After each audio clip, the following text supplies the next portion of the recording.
It is the world that has been pulled over your eyes to blind you from the truth. It's you liberals who have lifted them up, Howard. Paul, you conservatives make a mistake. You can't afford to strangle hope in people. Without hope, people become dangerous. No, Howard. You liberals have let them invade our society. You give them jobs, political jobs. Paul, you missed the point. It's only the smart ones we move up. That makes it even worse. No, we have to move them up. If we leave a smart one in the ghetto, he might develop into a leader against us. But if we raise him up into white society, we neutralize him. It really boils down to our ability to accept. We don't need pessimism. What he means by pessimism is resistance. And that's what COINTELPRO was all about, stopping the resistance. I know you're out there. I can feel you now. I know that you're afraid. You're afraid of us. You're afraid of change. Be hiding in plain sight. One of Plato's greatest works was the allegory of the cave. I feel in order to understand the political matrix, we need only to look into this allegory. We first have to open our minds to the possibility everything is not as it seems, that things we've always known to be truth may be lies. For if we can't perceive the lies we've ingested, we can't see the bars on our mental conditioning. For that is how you walk out of the cave and see the political matrix.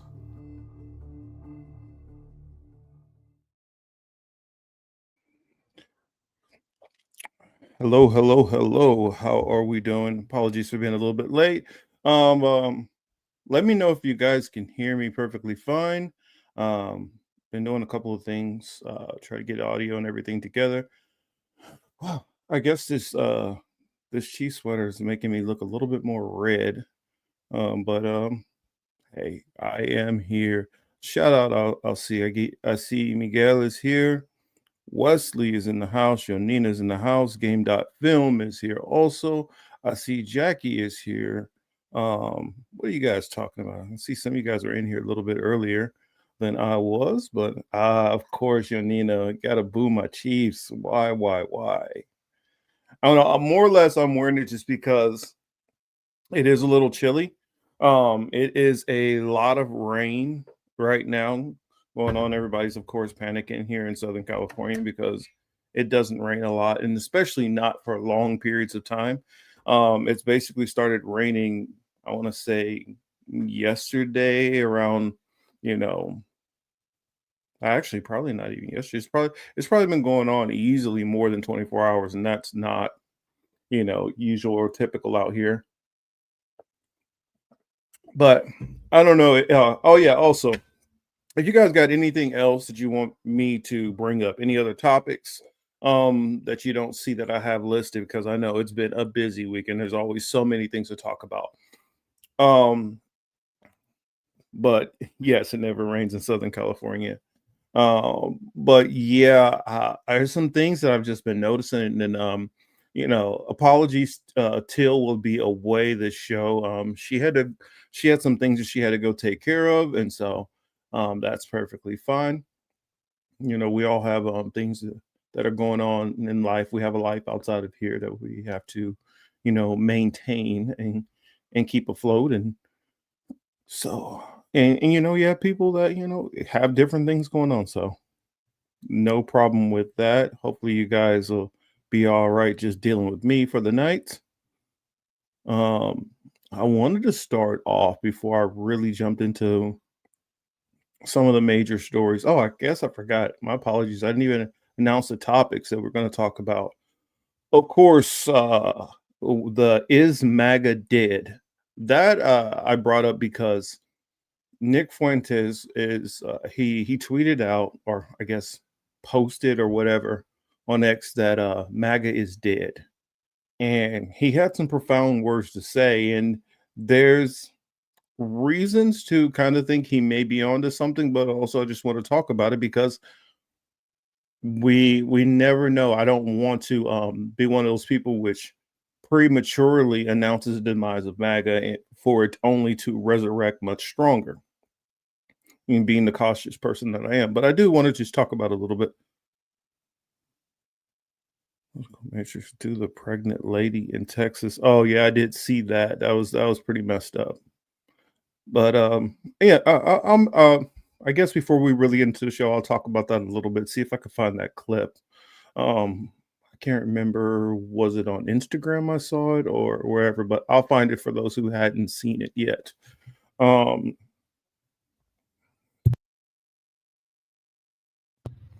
I do want to talk about, of course, the new Epstein stuff. I'm trying to figure out if I want to go to. I think I'll just go to the original video and hope fingers crossed that they don't come after us for copyright or anything like that. I ran across that video. Well, the content itself, some of the contents of the emails I've heard from multiple different sources, but probably the most entertaining was watching Young Don reacts, and Young Don was reacting to the video from, was it Upper Echelon? That's who it was, Upper Echelon. If you haven't seen that video, I will make sure to try to shout it out. I'll try to put a link in. I'll try to put a link in the chat just so that you guys can actually go and see the that channel and see what they're kind of working on, because they did have a bunch of other things. And so that's one cool thing about watching some of these reaction channels. It can open you up to a whole other channels that you hadn't heard of yet. And so that is one channel that I'm going to be looking more into. I'm trying to remember from my thumbnail, what else did I have in there? I am starting to blank a little bit on what other topics that I wanted to talk about in particular. The government shutdown. That is another thing. Definitely want to talk about the government shutdown just a little bit. And oh yeah, if you guys hadn't seen the comments which Elon Musk's father said, it's so enlightening. So enlightening. Many things which I'll go into. So first, since Yonina brought up the lady in Dallas, I will try to find that. Jacqueline says there are so many channels subscribed to, more than I can keep up with. That is some maintenance that I am going to do myself. Going to go through and see which of these channels do I watch on a regular basis. Which one of these ones which I wish I was watching more, but I got so many other subscriptions that are bogging me down from keeping up with them. Because there are certain channels that you'll watch where, okay, that video was cool, this one is cool, and so you try to give them a subscription just so you kind of help build that platform, and I understand that. But sometimes you might get overwhelmed with content from one channel or another where you can't keep up with other things, especially for channels like mine, which they may do one video a week.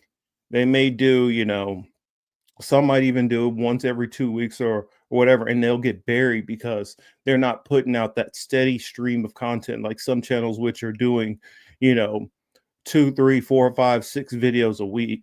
That's really the real way that you get into the algorithm, and that's how your channel actually grows.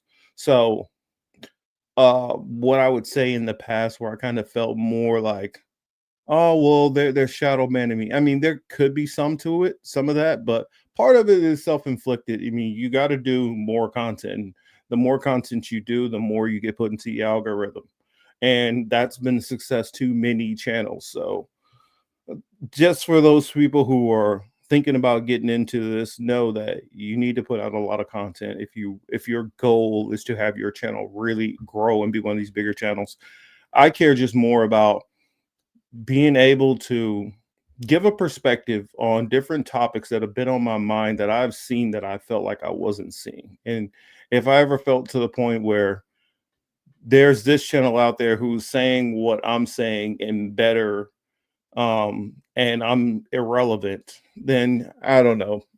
I don't know if I would keep doing it, because I wouldn't need you guys. I wouldn't feel like that need unless it's just for me personally to vent, which sometimes you need to do that.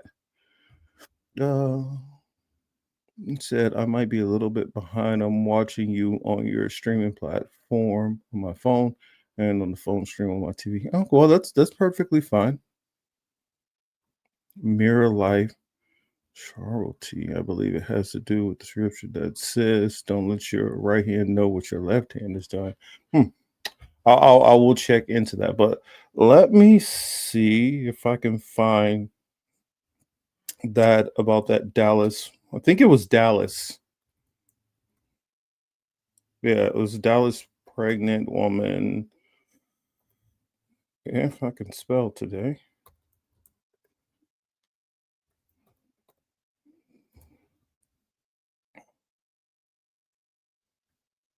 So yeah, that's right. It was Regional Medical. Let's see if the video is in this article, or do I need to go to YouTube or something for it? Let's see. Looking for it, looking for it, looking for it. So the video, this regional delayed care for Black mother goes viral on Blavity. Never heard of Blavity, but come on, come on. Let's see. I'm not seeing the video here.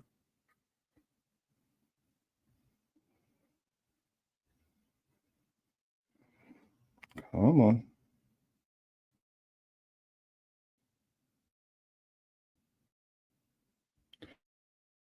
But I mean, anyway, for those, if I can't find the video, I'm gonna really keep going on and on about it.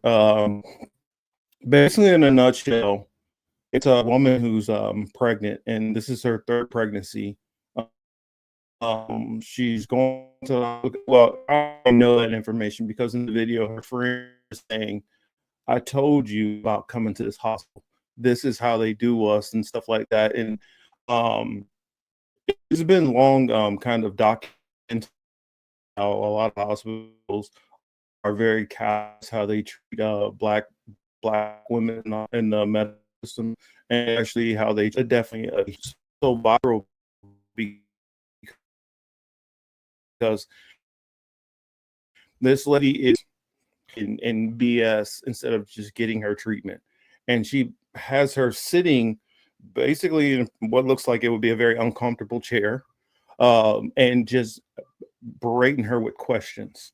Well, how far along are you? When's your due date? All this nonsense instead of just getting her to a bed and trying to figure out how far apart her contractions and things like that, and just giving this woman treatment. Um, I get it. As somebody who's dated somebody in the medical field before, sometimes when they're dealing with these patients, that they're used to dealing with people who may lie for attention, some people who may lie just to get narcotics and things like that. And when they have so much of that, plenty of them start to get this just very cold exterior, and stop looking at the patients that they're treating as like people who deserve respect and compassion. And I'm not going to say for a fact knowing that that it was a race thing. It could be. I'm not going to say it's not a race thing because that is something that's documented and well known that it happens. There are nurses who have come out and they've spoke on other nurses doing this and treating, their black patients worse than they would treat any other patients. But that aside, whether it was done for racism, whether it was done just because this woman is callous and doesn't care about people, the problem needs to stop. And so, my prayers out to that lady. She ended up having two healthy children 12 minutes after sitting through all of this, rigmarole and nonsense with this healthcare provider who was supposed to be there to try to help her, and I would assume having good bedside manner, comforting them a little bit through this process. Myself, I've just recently went to the hospital for something and just checking up on some things, and got to tip my hat to my doctor I had there at Kaiser. He gave the utmost probably bedside manner that I've seen in some time. So there are those out there who are conscious of it, and he even mentioned certain things to me. He's like, "Oh, you do know also at your age as a black male, these are some of the things you need to worry about and do checkups. And as soon as you want to, start checking for these certain things, the sooner the better. It's always better to be safe than sorry, because a problem which men in general do is this bravado of, I don't want to go to the hospital, I'm perfectly fine. Or not even, I don't want to go to the hospital, I'm perfectly fine. Or they start second guessing and saying, well, I've been hurt before, this ain't that big of a deal. And so you get this kind of whole macho machismo attitude that this conversation that you're having within yourself. And I feel like it happens for men as a whole.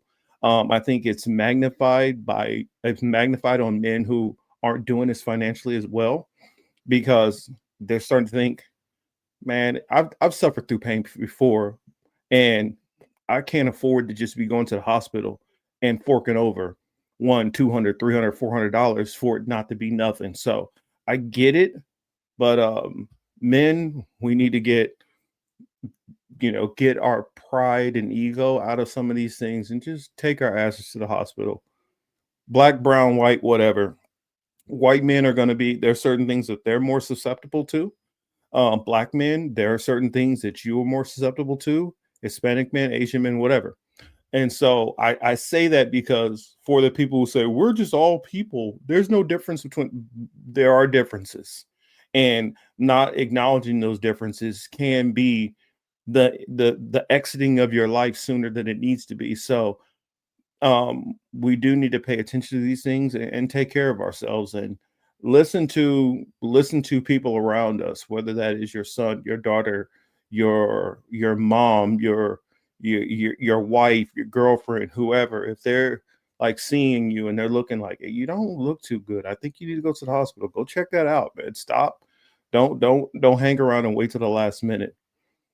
I had an uncle who one who passed from heart issues, and another one who died of I believe it was colon or kidney cancer. So don't mess around or play with that stuff. I know some people think, oh, well, I'm 60, I'm getting older, and hey, sometimes it can be prevented. Sometimes this stuff can be prevented. So that's what I will say on that. I couldn't find the video. Sorry, Yonita, but I did at least address it and gave at least my thoughts on it. Whether that helps people or not, hopefully it does. Hopefully, my words aren't said in vain. You say you're sharing this out real quick. Okay, cool. It was her sister was pregnant and had her baby October 10th. She had her son Cash on 11/11. Thank you so much. Much appreciated. You got like Liz says here, you got to make sure you listen to the people around you and go to the hospital. Um, in fact, I'll tell you guys a little bit about mine. I've been having a little pain on my right side, and when you start, when when you guys listen to too many health videos and it starts telling you, um, but this could be wrong, and if you have this and you've had that symptom, you have this symptom, this could be wrong with you, and you start, sometimes thinking that you have everything in the world, and then sometimes you start here, I'll put that on the screen. And then sometimes you start getting in the mindset of, no, I'm just tripping. That, you know what, that's a pulled muscle more than likely. Sometimes it can be a pulled muscle, sometimes it's something more. I looked up right pain near rib cage. Turns out that right uh pain on your right side in the rib cage area could be gallstones. It can be bile from your intestines, which is not properly getting into your large intestines. It could be a number of things. So you never know, one awkward pain can actually mean so many different things. It's your body trying to talk to you. So let's all start listening. Have you checked out? Oh, she says back to you, back at you to the best lady. um Have you checked out Black Maca Root? No, I've been trying different things, and I will keep trying more things. Um, hopefully, it's not that big of a deal. Whatever I feels like is going on. But let's see. Let's go ahead and get into the show. Oh, that's right. It was one other thing that I saw that kind of warmed my heart a little bit, and I want to try to find it. Let's see if something randomly starts playing. Um, my apologies because I've put stuff in here which I don't know exactly what some of these things are. Oh, yeah. Pause. Got to save that one. That one's gonna be good. That's why I sent that over here. Um, it's like some of the stuff that you send over to yourself because I typically send information over to myself so that um I can save this stuff for the show because I'll see it earlier in the week, don't remember, and I know I won't remember, so I'll send it over. Okay, that's that one. So yeah, I guess just bear with me as I get these couple of things set up for you all. I took down everything in a different way, so I was a little slower getting things set up for the show. But is this it? YouTube. Oh, there it is. That's the video I wanted to share. Let's pause that. Today, the indigenous people. So this was something that I found that was pretty neat that was going on. This is coming out of Brazil. It says indigenous people open a pavilion at COP30 in Brazil despite venue challenges. And so for those that didn't know that that was going on, I did want to share that with you all before we really get into things. Let's see, where is it? Here we go.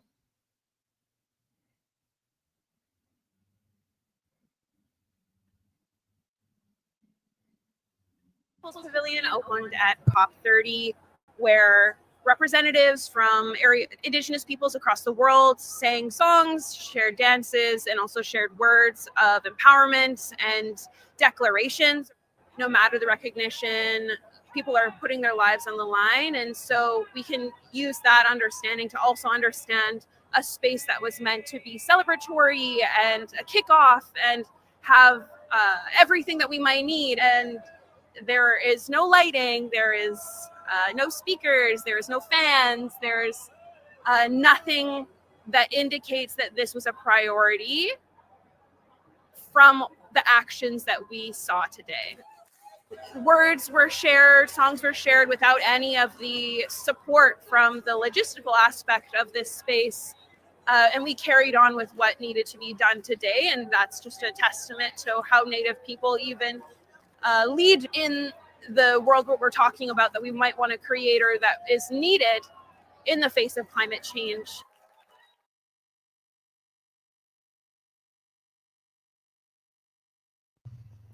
Make sure my autoplay is not continuing to go because it'll just start playing whatever random YouTube video. Good thing it's not Instagram. I don't trust sharing videos on Instagram. I had some crazy stuff pop up after a video I was watching the other day. I was like, okay. Good thing. I mean, so anyway, I'll leave it at that. But I just want to throw a shout out to, all the indigenous people in all the different places where you may be, whether that is here in, the North America region, Canada, United States, Mexico, or Central America, South America, different parts of Africa, whatever different cultures that you are a native of and you are living in those native lands and they're being threatened. I wanted to bring that up also just in general. One sec. I wanted to bring that up just for a second because with a lot of the things that have been going on that I've been seeing, and I don't fault the people within the communities that I'm in for the conspiracy theories and some of these things. I mean, I myself is a conspiracy theorist on many things. But I always try to ask myself the why, what, when, where, what makes sense, what doesn't make sense. And if it doesn't make sense, then I don't rock the theories.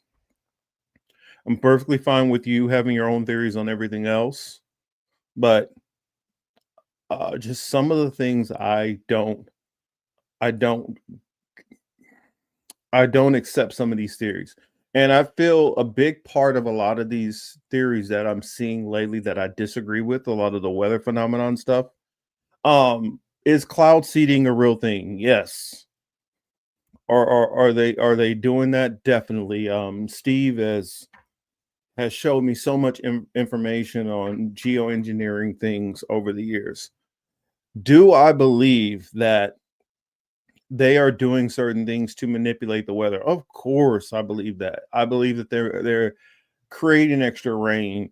I believe that they're doing things to increase the wind speeds and things like that.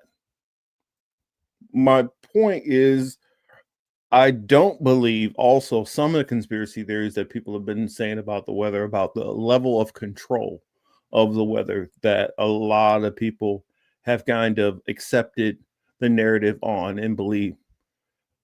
Um, and I feel like a lot of this weather, conspiracy theories, where most of this is coming from is because on the right, a lot of people came up with the whole theory that all this climate change stuff was complete nonsense. And the climate change stuff was nonsense because the Democrats and the left wanted to make money off of you by selling you some kind of BS green technology and doing all these things and restricting you. And I feel the response to actually seeing changes happening, what the right decided to do, instead of accepting that, you know what, there is a possibility that some of these changes are due to climate change. Instead, they just came up with that all of these extreme weather events, all of it is just a conspiracy theory that the government is creating it. And I have to push back against that because the more and more we see certain things, the more and more I have there's evidence to push back against those types of theories. And one of the big reasons I've heard from people who believe in a lot of these climate change theories is because, for instance, they need to tear up the land to get you off the land to build whatever. They don't need to do none of that shit. I'm sorry. They don't need to do none of that. If they want to get you off the land, they can get you off the land. It's that easy. Who the hell is going to stop them? What, us? What? So they got to, like, for instance, I still see people putting California as part of the, oh, well, they need to do these fires so they can push the people out of their area and then they can rebuild these smart cities and all that. The Palisades fires, majority of those people are already rebuilding their houses in the same exact spot. So that whole narrative of that they needed to destroy something to get that land is bullshit, debunked. That's not the truth. Also, why would you need these smart cities off in the Palisades when you can do that shit in downtown LA? You got plenty of high-rise buildings that are owned by these commercial companies that are not being used. You have a whole entire skyrise that would be perfect for the smart city stuff that is completely just not being used at all. And the reason why is because it's owned by a Chinese company. And they never decided to do anything with it, and it's just sitting vacant. That's the one which I showed you guys months ago about them spray painting all over the building. There are buildings, more than one building like that downtown where they could do that with. But they're not doing any of this smart city stuff. And even the whole conspiracy that these smart cities are about they don't need to create some whole new zone to do this stuff. They already have it within the zones we mostly already live in. They don't need to do, plus, if you've been to LA, you understand the size of LA. It is a large, I mean, it's a bunch of different cities. It's encompassing a giant metro in a sense that's already massively crowded with people. The idea that you're going to force people from this other area over here to a place which is already massively overcrowded that they really don't have enough room for doesn't make sense either. So I guess I hop on my soapbox here to say, can we just start with these conspiracy theories, like really thinking this stuff out? I read something about the Hurricane Melissa where somebody said, oh, well, that was created in a lab and they flew that over there. I don't buy it. I don't buy it. The Jamaica is already controlled by the powerful people in Jamaica and has been. Those people have had no problem with taking people's land without doing anything. Why would they feel the need to go and do all this extra to pay money to fix these houses, to somehow now they don't got to do all that? They really don't have to do all that. I watched them, perfect example, in Kansas City when they decided to build the Kansas Speedway and the whole shopping district and all that stuff that they built out there. Do you know what they did? Do you know what they did? They literally told people who own the land, farmland and all that, we're going to pay you this amount of money. Do you want this? Would you? First, they offered them settlements saying, hey, you can take this and move to a nice new place. We'll help you with this. We'll give you all that money. That's what they did first. The people who were like, but it's my family home. I want my family home. Do you know that they literally took the whole home foundation and all that and moved it for them? They can do eminent domain at any point and take your land. They can come up with whatever crazy reason they need to. They do not have to create some hurricane to destroy the land to get into. They ain't got to do all that shit. Y'all making this stuff like way too complicated for no damn reason. We do not have the power to stop the government people from doing any of this shit. So why would they need to do it? Doesn't even make any sense. It's like saying, I have the keys to my house. I can walk right into my front door, but instead what I'm going to do is I'm going to climb across the neighbor's fence, climb on his roof, jump over to my house, shimmy down the side of my house into my window. Why would I need to do all that? I have the key to my front door. I can just walk right in it. It's just that simple. Y'all taking something that's 1 deep and making it 2 deep, 3 deep, 4 deep. Y'all, it's doing too much. It's not that complicated most of the time. Hell, even these fires, a lot of times, it's just as simple as they can hire a pyro. Hell, they don't even have to hire a pyro. They could drive out there smoking a cigarette and toss it out the window. They don't need to employ some billion-dollar technology to fire a laser from outer space. I mean, sometimes I think we're watching too much TV. That's all I'm saying. Let's see. Wesley says all the rebuilding in Santa Rosa from the fires here are huge corporate developers, condo complexes, not what was there before. True, not what was there before, but these people are getting, I know people who are, especially like for the Palisades, they're getting, I don't want to put people's money, I don't want to put people's business out there exactly, but many of them are getting compensated handsomely to be able to rebuild. And of course there's going to be, not just going to go get some little average, some small mom and pop company to rebuild. You're going to go with a large conglomerate because now you have the money to get it done fast. And that big company is going to come out there and build 15 houses on this block and throw them up in 6 months or less. Hell, now I've seen them build houses in like 90 days. You go with some smaller companies, the old school smaller companies, and you were taking it about 7, 8 months to get your house built. And they just don't have to do that anymore. Well, burnt out property is usually available at a discount if the people plan to sell.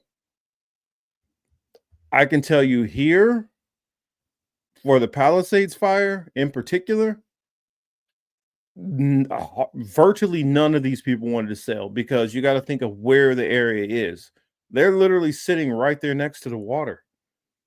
Who is selling waterfront property? Who's just giving away their waterfront property on a discount? Now, are there people who are already behind on payments and taxes and things like that you can get them because they're over a barrel and they'll sell? Yes.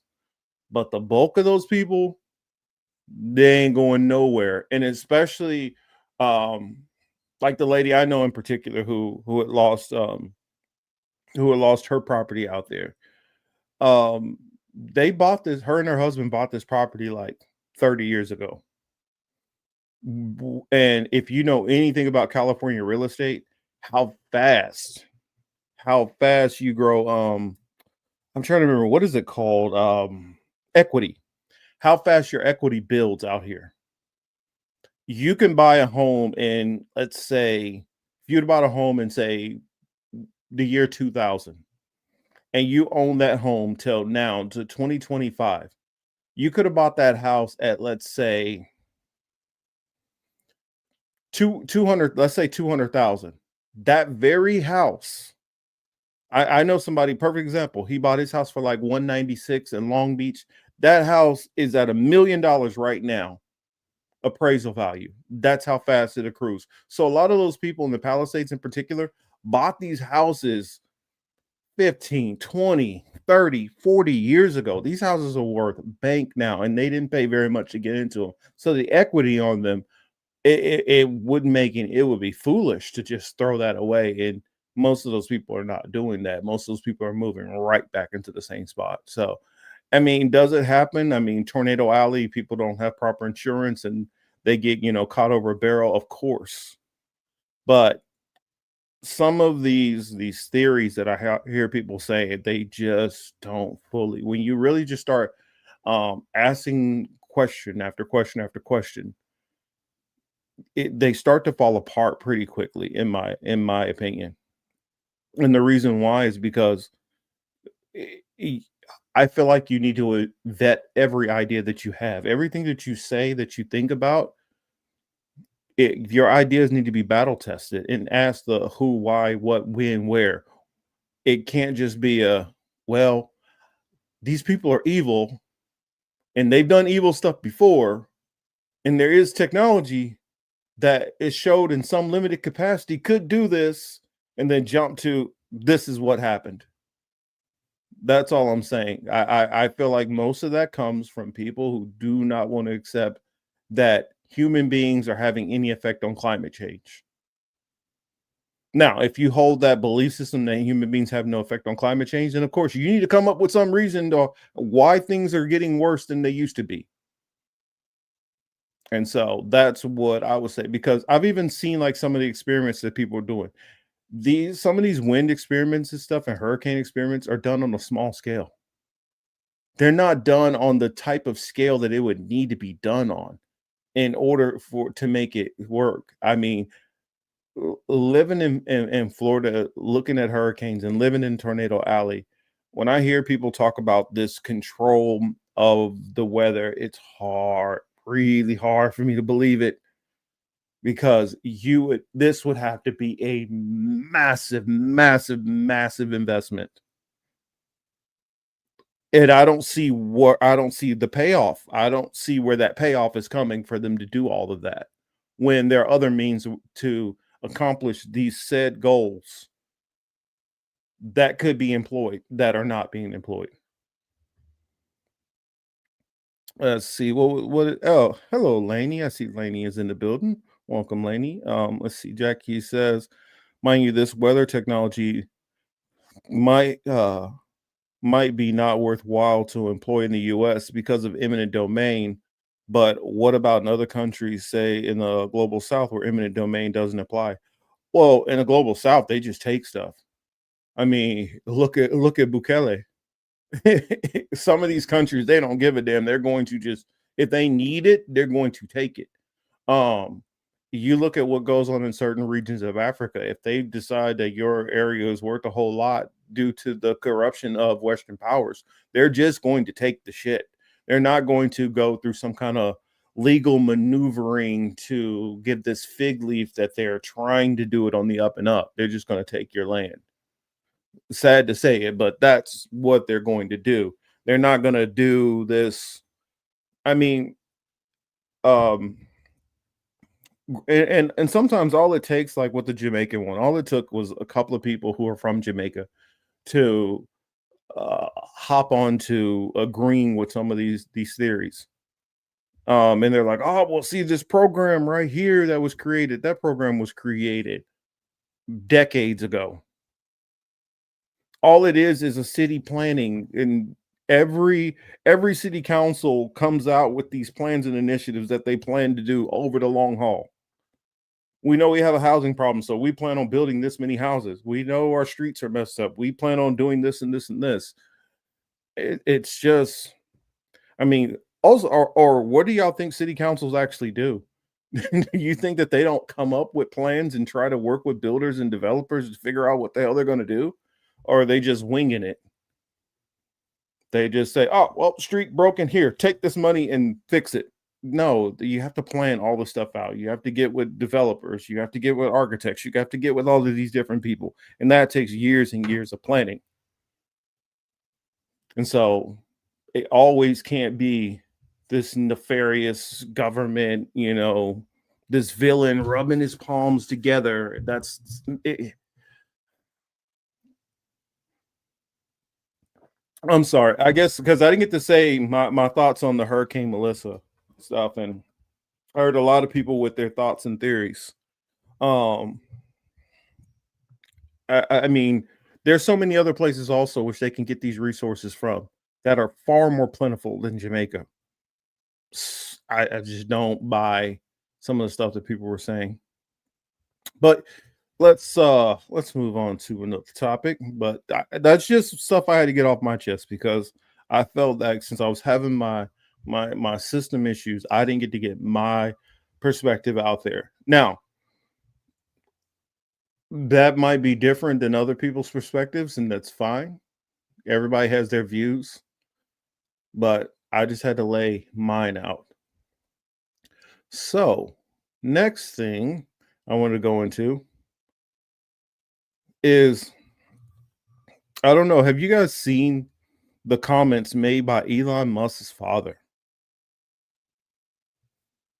I mean, so I'm gonna wait for a little bit in the chat. I want to see if anybody has heard these comments that were made, because it was mind-boggling to me. See, Chuck's UFO show. Hey, Chuck. But yes, when I said that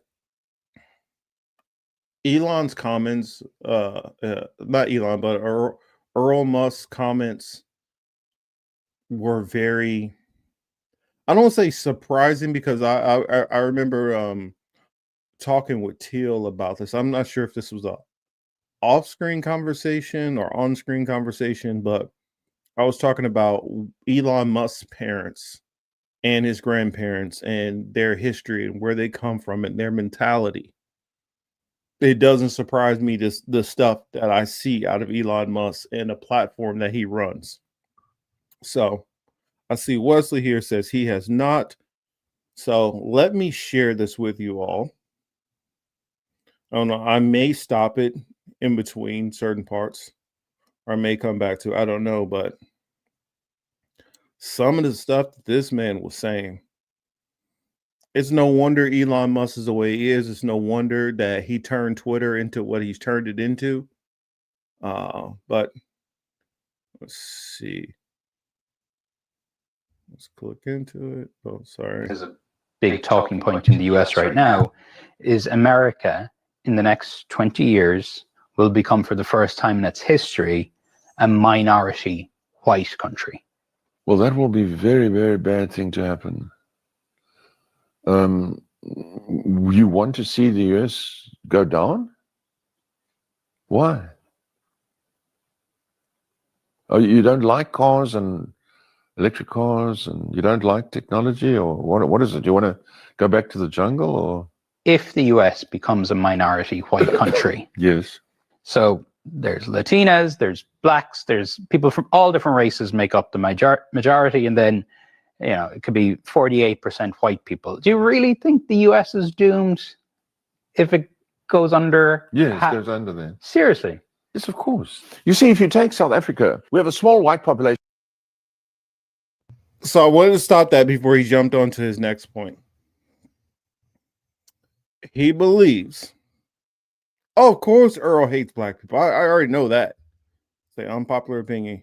You don't have to know their end goal for them to be using trillions of taxpayer dollars for black programs. Oh, I mean, I think I'll just say that the system is running the way it's running, and it's running the way it's been running. No change has really happened. Not really. But Earl Musk, keep in mind, this is the same Earl Musk who in South Africa basically had I'm trying to remember, what was it, emerald mine? Who I highly doubt he was treating his people very well at all. Believes that this country, if it dropped below 50% white, even to just 48%, it would just fall apart. That somehow all of these people in America, whether you are Native American, whether you're Black, Latino, whether you're Asian, that there is no intelligence in any of those people, that they won't even be able to maintain society. That nobody has gained any, that apparently the rest of us are all just pushing buttons that we don't know what any of them do. That none of us has went and learned anything about science, history, medicine, anything. That we're going to be communicating by, I mean, what does he think? Like I have a cell phone right here. Does he think like, I don't know how to use this thing, that there are not any blacks or Asians or Latinos who know how to make a cell phone, know how to use? In fact, you don't even have to put like creating brand new technology that they can't maintain and copy what's already a blueprint. I mean, there are literal patents for all of these inventions. And I'm going from the lowest thought process. If you believe, okay, all of these minority groups are not capable of creating anything on their own, you don't think that they can even follow enough instructions to follow stuff that is already patent and recreate what's patent? I mean, mind you, China reverse engineered most of the stuff coming out of the United States and have now superseded the Western powers technologically. But yes, you believe that not even with the Asians here, that they couldn't do anything, not to mention how many of these inventions and technological advancements come from black people and other minority groups. I mean, it's just mind-boggling to me, the ignorance that you have of these people. And it makes sense why his son is a piece of shit racist. Because his father's a piece of shit racist, and his grandfather was a piece of shit racist. And you probably can go back through, as Lucas would call him, the lineage of evil, to think that nobody else is capable of doing anything but white people. That's why it goes back to a TikTok video I did that I responded to, where a guy was like, oh, it's just for parody's sakes. What do you think will happen if all the white people were gone? What would happen to society? And without going into the whole video entirely, I said one of the first things that will happen is You have a whole lot less war in the world. You have a lot more peace. And I'm not putting the status of the world on every single white person. I'm just saying that there is a large faction. I won't even say it's a large faction. I'll say it's a very powerful faction of the white race who causes a lot of hell for a lot of fucking people. Now, I'm pretty sure most people can agree with that.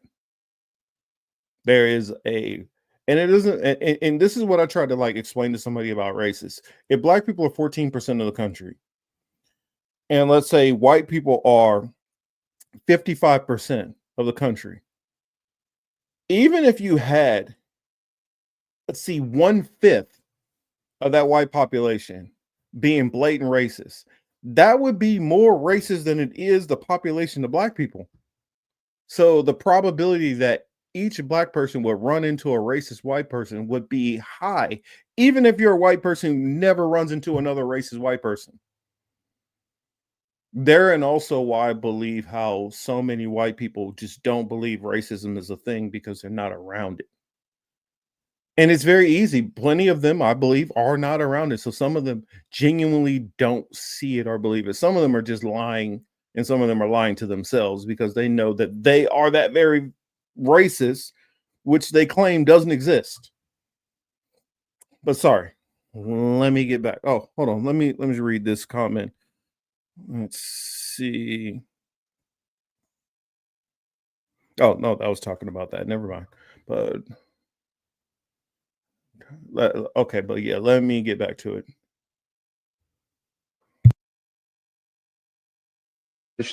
That projects European culture, or what we learned from Europe. And oppressed millions of black people. No.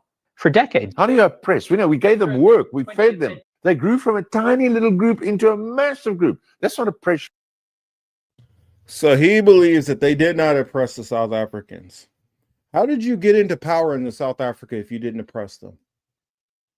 You really believe that there was no oppression for a miniature white population to dominate an African country? There was no oppression. There was probably from his prognosis, there was probably not even any kind of war that happened. And it's crazy to think you're taking what happened in South Africa, which is its own can of worms, its own issues, and trying to put that on America, which it is well documented that how white people treated black people in this country for many centuries, not just decades, for centuries. You can't describe any other way but oppression. You cannot describe it any other way but oppression. It baffles my mind also that he can't even see that in South Africa, that how things were running were oppressive. And he really believes that the white population actually helped black people. That goes into the Matt Walshes that you have in this country, and a lot of the people like him who believe, you know what, slavery was actually a net positive, because if black people didn't get to be around white people, you guys wouldn't have learned anything. You guys would be suffering. You guys would be like in there just ooga booga ooga, throwing poo on each other. As if we did not have sophisticated societies pre-European, contact. As if the natives didn't have those. I mean, have you seen was it Misha Picchu? These giant, structures that they built, these temples and stuff. You telling me like that there was no intelligence going on here?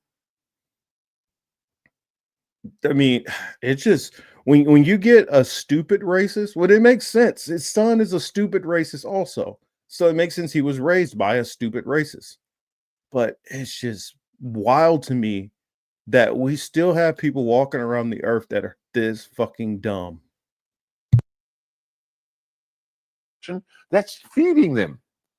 Do you understand? You only grow big if you get fed. You only start at 800 and become 50 million if you get fed. We fed them. For crying out loud. You know, enough with this nonsense. But so you understand, because the black population was so oppressed under apartheid. Well, we never saw this oppression you're talking about. You never saw it. No, I never saw it. Yeah, because you're white. The big concern at the moment, and why I think South Africa is a big talking point in the US right now, is America in the next 20 years will become, for the first time in its history, a minority white country. Well, that will be a very, very bad thing to happen. You want to see the US go down? Why? Oh, you don't like cars and... So yeah, I guess that's starting all over again. But he's like, you don't want cars? What do you think? Like,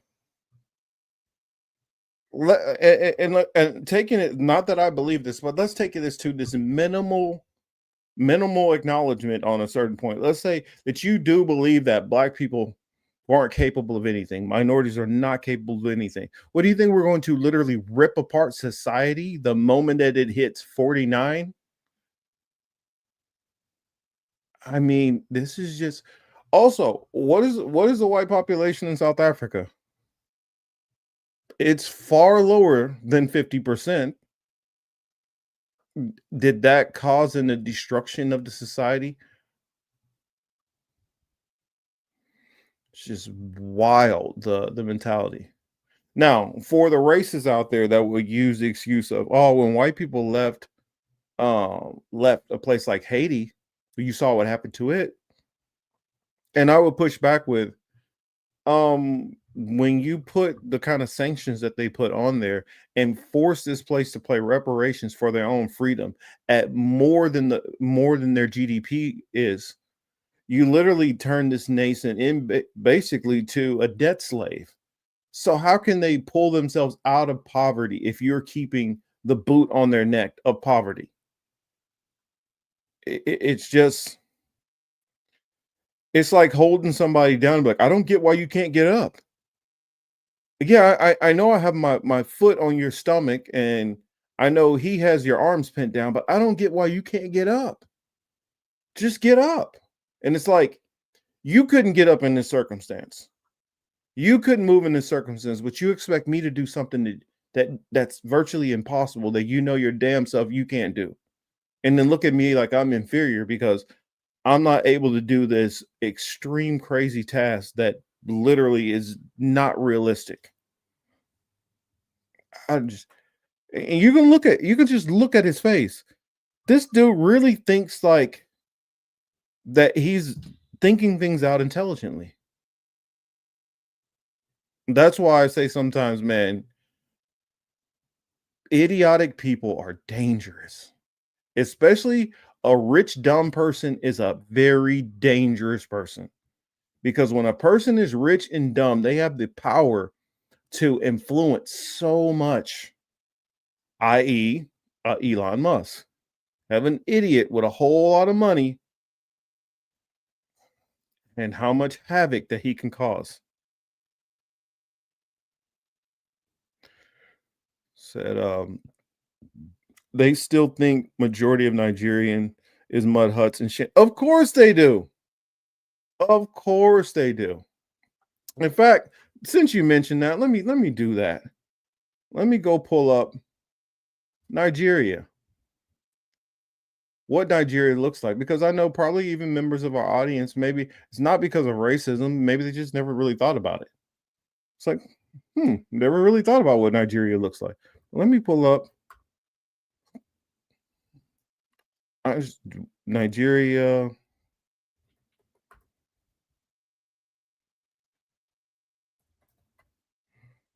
So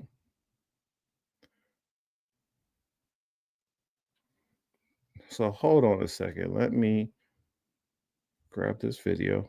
Apologies, gonna play a little. Traffic congestion in Nigeria's commercial.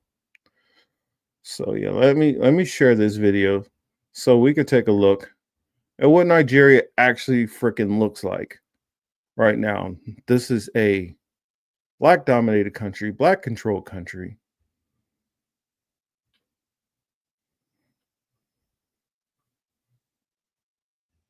So let's just show what this place looks like.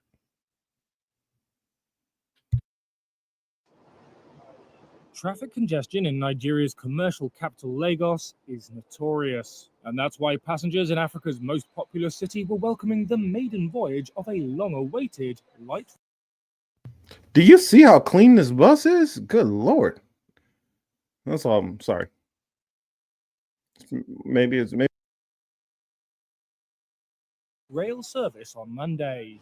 This is really time saving. The metro system was first mooted 4 decades ago. Its initial 8-mile phase, dubbed the Blue Line, links the mainland where most people live with the affluent Lagos Island, where many businesses are headquartered. Passenger Anthony Akwo said making that journey by road is very unpredictable. We can't plan our life. You can't tell somebody in Ireland that you are coming within 1 hour because you don't know how the road is going to be. But with train, it's pretty straightforward because you know when you are going to leave and when you are going to reach your destination. Lagos state officials have said that a journey that once took more than 2 hours will now take 15 minutes. The first phase was built by China's Civil Engineering Construction Corp. Work on the second phase is expected to begin later this year. On completion, officials say the metro is expected to carry 500,000 passengers every day. I guess that's a jungle society, the jungle society that he's worried about. I don't know. I guess that's the kind of society he's worried about. Which that's what if we're gonna get these speedy trains and stuff. Oh, I would love that. Yeah, I'll take that jungle society any day. Wesley says, I'm reminded of Michael Rappaport wandering in Tel Aviv street saying, "Where's the apartheid?" Yep, that's that same mentality. That's that same idiotic mentality. But he's Michael Rappaport. I mean, even in most movies, he was never taken serious. I mean, I can't think of anything where he was taken serious. And it's ironic how the stance that he's came out with, that he literally played a white supremacist mass shooter in the movie. So fitting. They just finished making those payments. Yeah, about time. And Kat says, I remember hearing that from a foreign exchange student telling me many people in his country view the U.S. as a big urban area all over the place. Yeah, I mean, it's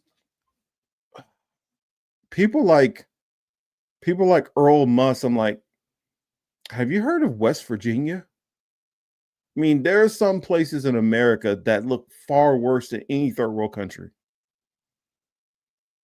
Far worse. And it's a majority white country, and we still got these problems. I look at it also. Well, then how do you explain these predominantly white countries which are basically like falling apart? How do you complain these third world European countries? And oh, there are more of them than just Ukraine. Let's see. He was surprised how big the rural area was in the U.S. Yeah, there's see, most people when they think U.S. outside of the U.S., they think New York, L.A., Miami, maybe Chicago, and then they think Texas, and the rest of the country is like Texas in their mind. They don't know anything about the Great Lakes or some of the places like a Denver, what those places are like, North Dakota, South Dakota, what Utah is like. Hell, a couple of years ago, I didn't know what to expect from Utah. I mean, how many of you guys out there knew that some of the houses out in Utah literally have a taxiway for their planes? People who own their own planes, they have a taxiway where they can fly and then bring their plane and taxi it to their house where they have their own plane port. Instead of a carport, a plane port. I didn't know that they had stuff like that. It's blown away. It's just like I didn't know parts of West Africa how beautiful the beaches were, and that so many Europeans love to travel there. How many are kind of like for us Americans, expats? They have people who are Europats, I guess. Or I think it's like I don't know. You guys know what I mean. People who have left Europe to live in different parts of Africa. And they're not moving to South Africa, which has the highest white population. They're moving all over to plenty of places. I don't know. Interesting. Jackie says, the one thing I'll say for Elon Musk's father is that he had more imagination when it comes to naming his children. Imagine having a yeah. It's better. It's better than his dumbass son. But it's like people try to say it's autistic. Let's just call it what it is. And I hate that people keep doing this. There's a difference between autism and retardation. There is a difference. We can't call everybody Asperger's, all these different things. Some people have retardation. Some people have mental retardation. It's just a fact. I'm sorry, it's a medical term. I know that society has told you to not do it this way and not say it this way. And some people have mental retardation. It shouldn't be something that people should be canceled about. It is a fact of the matter. It's just people have taken that term and used it for however they want to use it, and use it in trying to be derogatory. Okay, there are plenty of things going to be used that way. I heard a joke about somebody, a racist joke about that somebody used about the word Monday. Okay, you can make Mondays even bad, but it is what it is. When we were growing up, that was an actual legal term. I mean, not legal term, a medical term. That was a medical term. Every kid who's autistic is not the same as somebody who has mental retardation. It's not the same thing. So, yeah, I just ripped the Band-Aid off on that one. I know people will say what they say. Oh no, Marcus, no, you didn't. Yes, I did. I don't think it's the same thing. In fact, I've seen medical professionals that'll tell you that it's not the same thing. Autism is something specific, just like Asperger's is something specific. And I don't think Elon Musk has either one of those. I think the man is a fucking idiot, period. Does he maybe have some speech impediment to go along with being an idiot? Yes. Does he do too much drugs? I would say that too. But trying to pass off his condition as, oh well, no, he has autism or he has Asperger's. No, he doesn't. Don't put Asperger's and autism on that and have other kids who actually have this condition and putting them in the same category with Elon. Elon was raised from idiot parents, and his parents were raised from idiots, and it's just a generation of low IQ morons who have been able to just pass down wealth and been able to fail upwards. Think about it this way. Where did the money for Elon Musk's grandfather come from for him to just be able to say, you know what? Things are getting rough here in Germany. Let me go jump to Canada. Think about the money that Elon's father had for him to be like, to be in Canada and be like, you know what? I'm going to jump from Canada and we're just going to go to South Africa. Who the hell has that kind of money to just not jump from like, oh, this country to that country? You're jumping like half a continent away. And not just landing there and okay, I'm gonna work my way up and then maybe another 10, 20, years, I'll be doing really good and I can provide a life for my children. No. You coming in and you jumping right to the top of society. That's because you already have inherited wealth that you're already playing with. You're not the average person. And that's why another thing that's dangerous about wealth, some of these people who get this wealth and rise to the top, they're allowed to be fucking idiots. Because who's going to challenge them? And when you have the type of money they have, they're not in risk of losing it by bad decisions.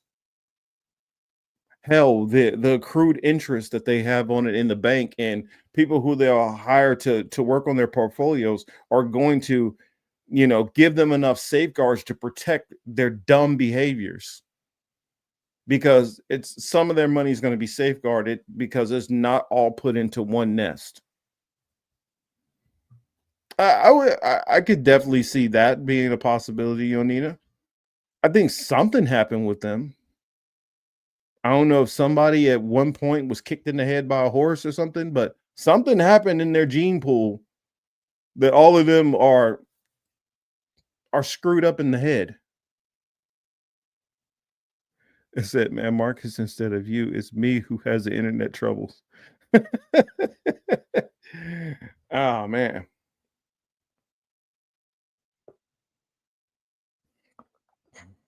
Of course, he went to a fancy private school. They all go to fancy private schools. Think about it. We literally have one of the dumbest men who are in the upper echelon is our president right now. And what kind of schools did he go to? It's just proving that these upper echelon schools are not really necessarily teaching education and teaching this profound wisdom. What they're doing is they're becoming a place for legacy students to be able to pick other legacies out. Oh, Trump. Oh, you came from Wharton Business School. Smithers here graduated from Harvard. That's what that's about. It becomes just a bragging right to see whose team you're on, because they know you had to have money to get into these schools. Not education, not intelligence. I just know that obviously you come from a stock of people who could put you into a certain place. And now all of us know, oh, he comes from money, y'all. He comes from money too. That's all most of these rich private schools are. It's just a way for them to recognize other rich kids and then network together and fail up because they already have the money. They don't need the intelligence. They already have the money.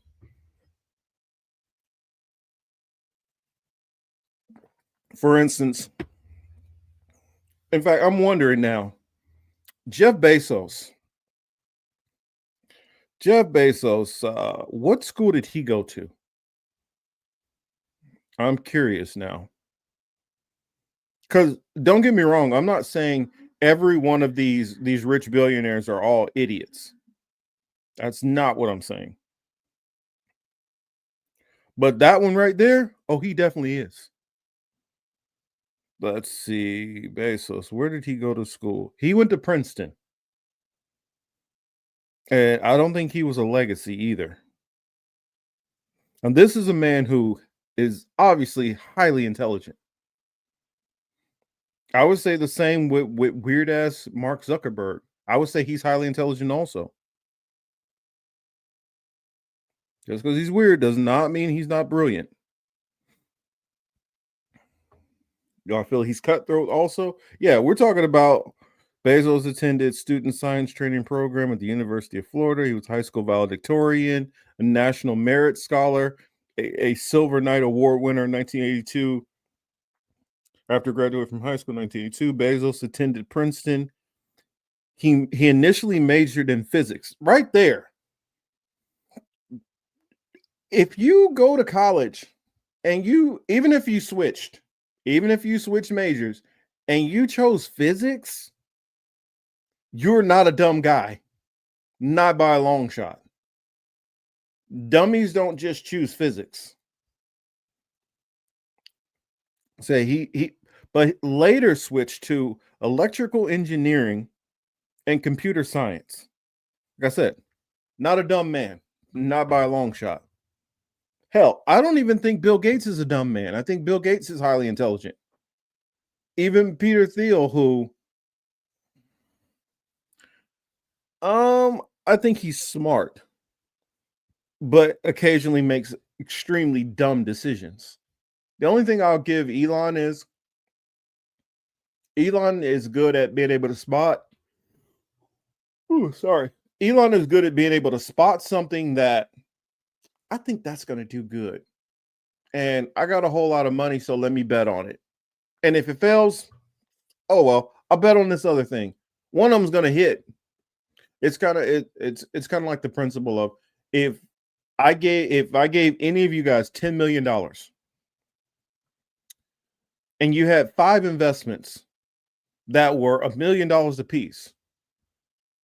With good advisors, the probability that out of those 5 investments, one of them netted you a return of over 10% is high. So that means that you could put out that 1 million and possibly have a return back easily, 15, 20, 30, 40 million. So that 1 million you threw into it was virtually nothing in the grand scheme of things if you're already starting off there. So that means that other 4 million that you lost permitted that you don't put anything else into it. That 4 million you lost can be irrelevant because you just recouped all of your gains back on this one other bets. That's kind of the story of Peter Thiel. There's so many things where he put money on those bets. He won on those bets, but he failed here.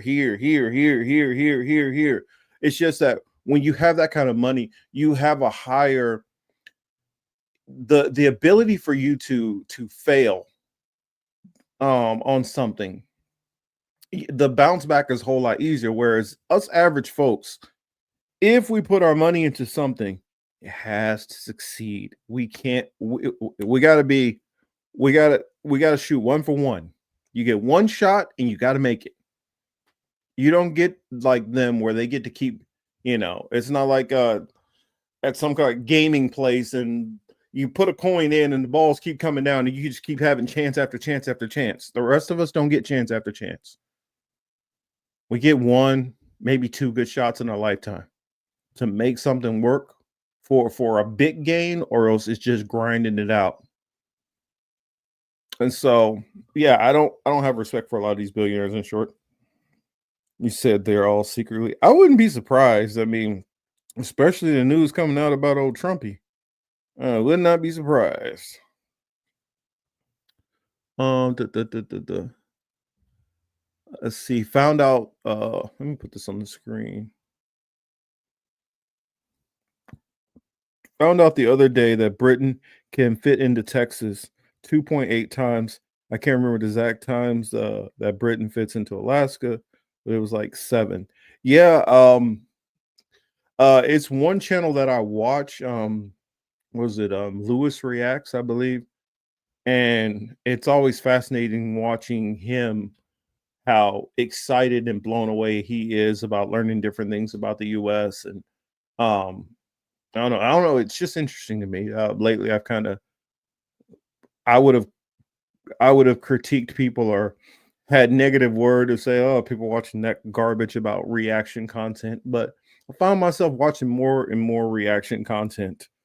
Because sometimes there's good observations in some of them, and also I don't know what kind of algorithm some of these people have, but some of the things that they're going to cover and see is stuff that even if I tried, I don't know if it would be in my algorithm. I mean, some of these things. I mean, isn't Texas bigger in terms of population, but not as big as Alaska in terms of actual landmass? Yeah, I think that's true. I want to say that Alaska is bigger landmass size, but I don't know if it's by a lot. I mean, although Alaska is huge. Oh shoot, really? Wesley went to school in Juneau. So I guess Wesley can answer those questions. I know my brother just moved from Alaska not that long ago. He's doing work out there, and then I had an uncle who, when he was in the Air Force, he was stationed in Alaska for a little bit. I don't know. Wesley probably knows where those bases are at, Air Force bases. Not I. I have not been to Alaska myself or Hawaii, which I look forward to hopefully one day. I don't know. Put it on my bucket list. No, let's see. What was I gonna go into next? Let me see. Let me poll the audience.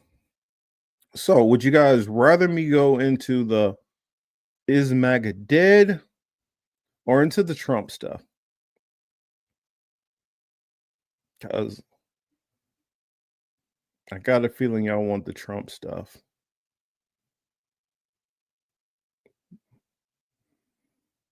I know for me, at least the Trump stuff would probably be more. Let me see. Oh, I knew it, Yonin. I knew it. I'm gonna hop to it. That'd probably be better, and then I can go into Nick Fuentes at the end.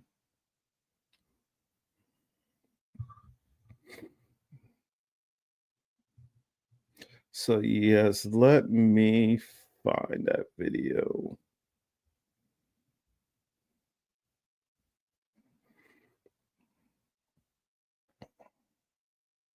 Oh, I didn't already set that video aside. Oops, my bad. Thought I sent it to myself, but I guess I did not. Hold on a second.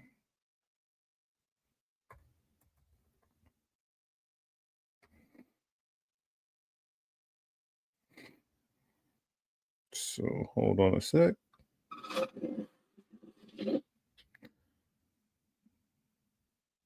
So this video I'm going to share is by Upper Echelon. They went into what was it, like a top 20 things, top 20 things that kind of caught their attention on this whole Epstein stuff.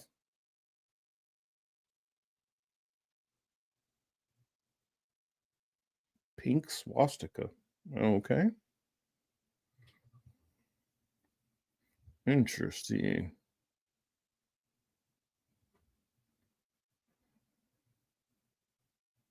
So yes, this video is the worst of the 20,000 Epstein emails, and he did like a top 20 list. And so I figure I watched Young Don going over this earlier today, and his reactions are hilarious. Even though I'm going to show some of this and react to it myself, I still will put it. I still will recommend checking out his reaction because I don't know, his reactions are just funny as hell to me. How much energy and excitement he gets while explaining some of this stuff out. But here, let's go on ahead and play. And I guess I will hop in and I'll kind of give some of my food for thought. It's interesting. I went back and watched an old video that I did 6 years ago. And I need to go and find that article, which I wrote. I wrote a Medium article on I think it was on why Trump should be impeached. And I was doing an interview with Steve, which I gotta apologize to Steve when I talked to him next, that I realized the first question he asked me, I went so long-winded on this one part that I never got back around to actually answering his first initial question. So I owe him on that. And if I do find that I find that Medium article that I put out, I will definitely. I'm actually at this point curious to remember what the hell I wrote, because Steve was like, what caught his attention about my article was that there was so much that I laid out in there on grounds for why he should be impeached that wasn't solely focused on the emolument clause. And it's kind of interesting, some of this stuff that is in here, because I'm wondering if this was some of the things that I put in or not. But I don't know. If I find it, I will share with you guys all. Who knows? I might just do a reaction to my article and read it. But here we go. Let me mute up. All right. Today, I want to go over the 20,000 emails that were recently subpoenaed and released from the Epstein estate because everyone is talking about this right now with good reason. And I want to pick out the 21 most interesting, damaging, and shocking revelations because the story of Jeffrey Epstein, his ties to Donald Trump, his level of global influence, and the implications it all has for the country and the world has now been blown wide open. Let me start off a little bit differently here. Let me mute up real quick. And I want to throw my shout out to Jacqueline. I appreciate her for swinging by and giving us some of her time, hanging out in the chat. Much appreciated. Also, don't forget when you get a chance, send me an email. That way we'll be able to communicate back and forth, and I can get you those things that I talked about. But yes, have a good night. And what else was something else I was gonna say? I'll remember next time around. But yeah, appreciate you for being here. Thank you so much. And we'll see you later. And just remember, you left off at about the hour and 30-minute mark. Well, you'll notice the Jeffrey Epstein stuff. Remember, upper echelon.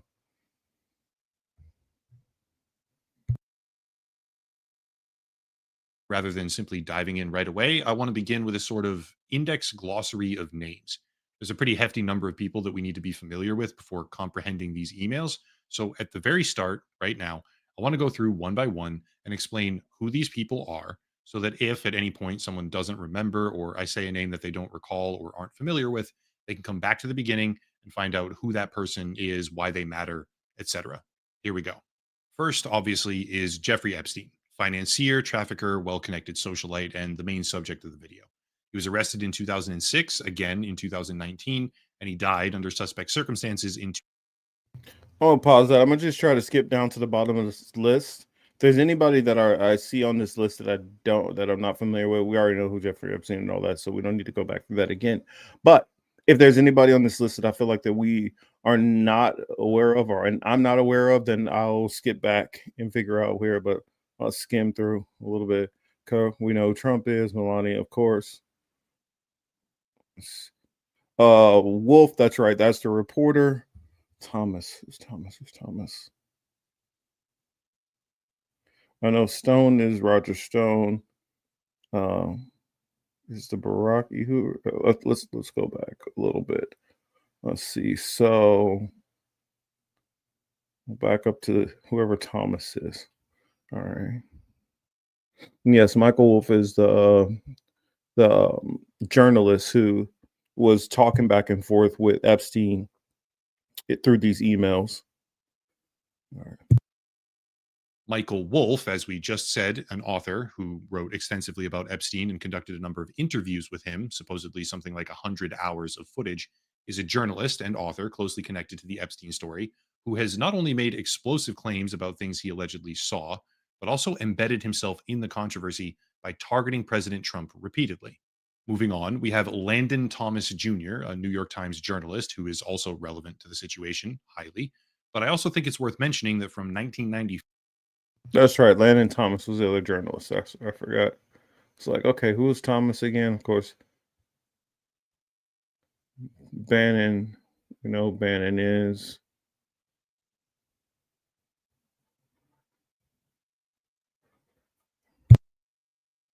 It's very important. Then we have Catherine Rumler, former White House counsel to Barack Obama, 2011 to 2014, and Larry Summers, former Secretary of the Treasury.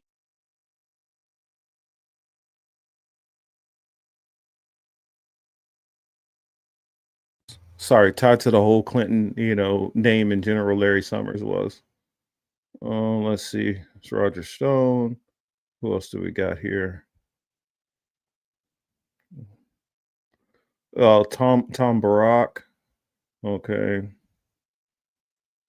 Let's see. Who else do we have in here? Okay. I don't know these last two. Churkin. Let's see who these last two. United States ambassador to Turkey. There's Vitaly Churkin, former Russian ambassador to the United States. And lastly, Thorbjorn Jagland, former Prime Minister of Norway and Secretary General of the Council of Europe.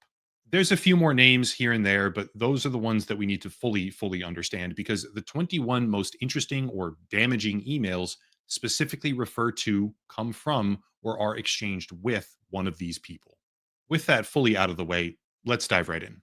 20,000 emails have been released by House Democrats and House Republicans, in a complete mess, by the way. The formatting is terrible. It's just, they're all over the place. But those emails are now being dissected by the internet at large. Thankfully, there is a searchable database that was put together by Courier, which I'll link down below for anyone interested. So the process of finding and sorting out relevant versus irrelevant emails becomes much easier. And after doing precisely that, these are the top 21 things that I believe are most interesting, damaging, and shocking from all of them. Here we go.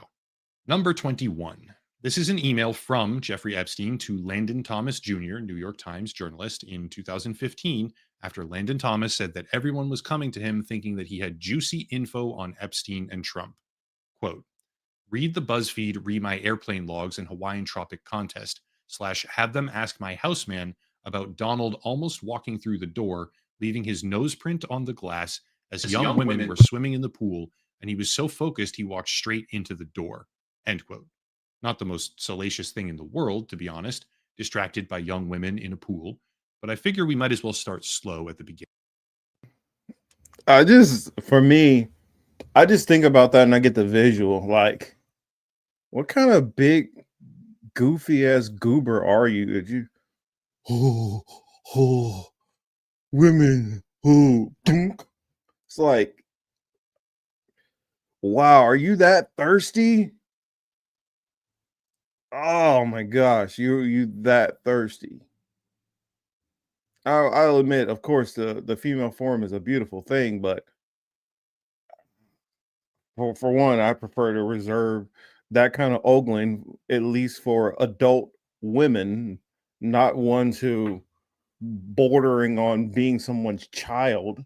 You disgusting maggot. But I don't know. Let's continue.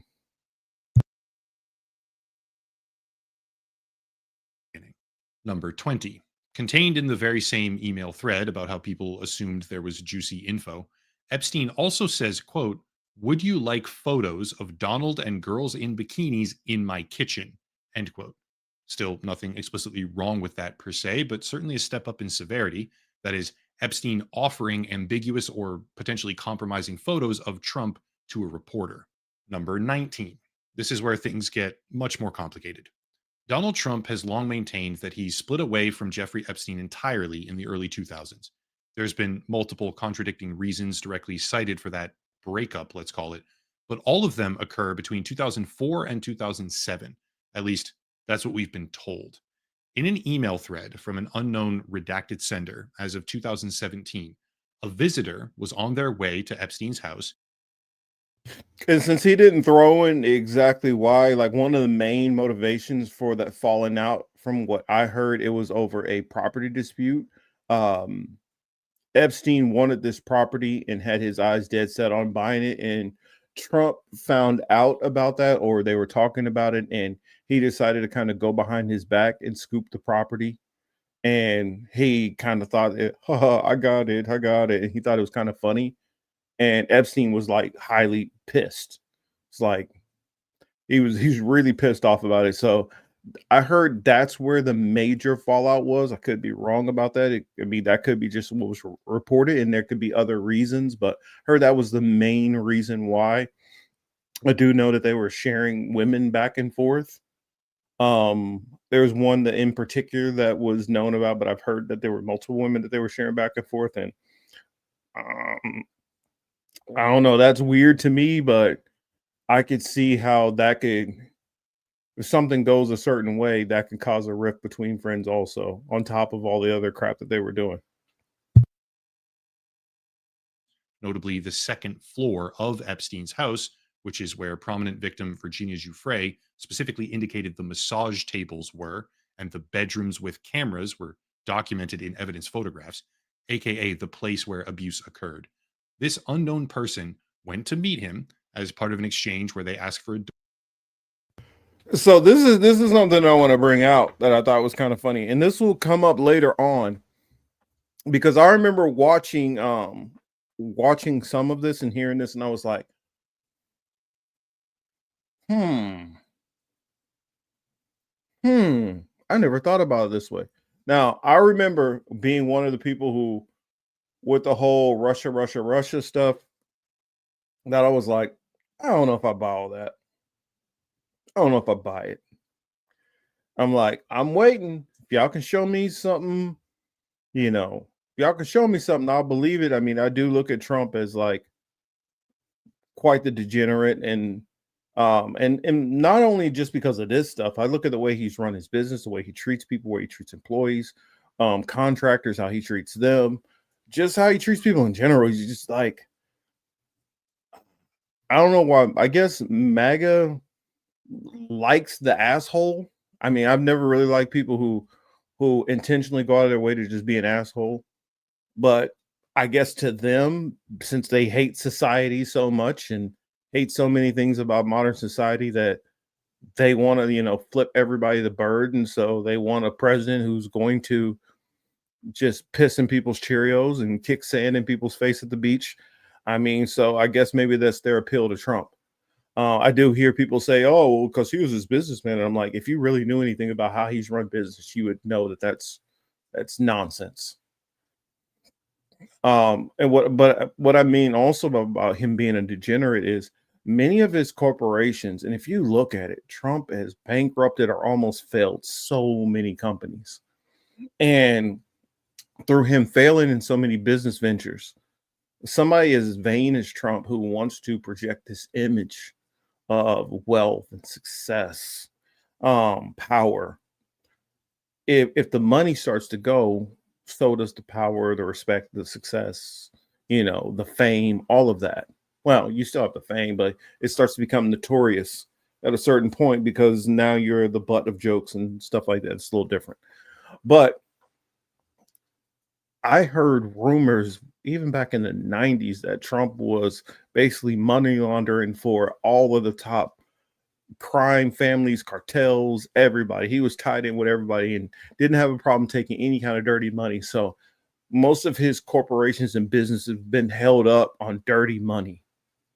And that's been going on for some time. I want to say that I think that's something that I put into um that whole Medium article that I wrote talking about reasons I felt Trump should have been impeached the first time, like 6 years ago. But sorry, let's get back to it. Door code while Epstein says that the house is more private for a meeting.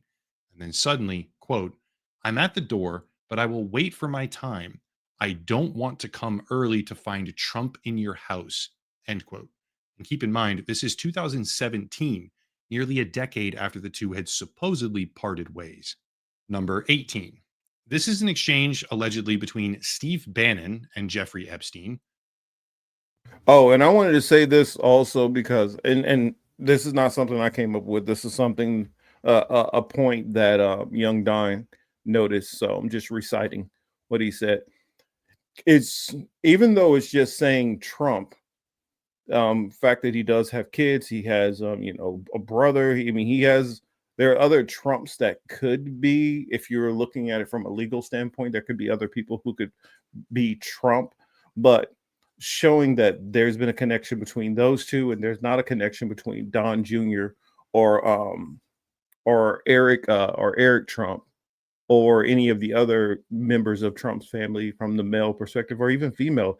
Mostly this relationship has been maintained between Donald Trump, the current president. So I would think it'd be a safe assumption, especially since we are not in a legal court system. We are just in the court of public court of the public right now. It would probably be safe to assume, more than likely, this is Donald Trump, that this is talking about, not some other, unnamed Trump.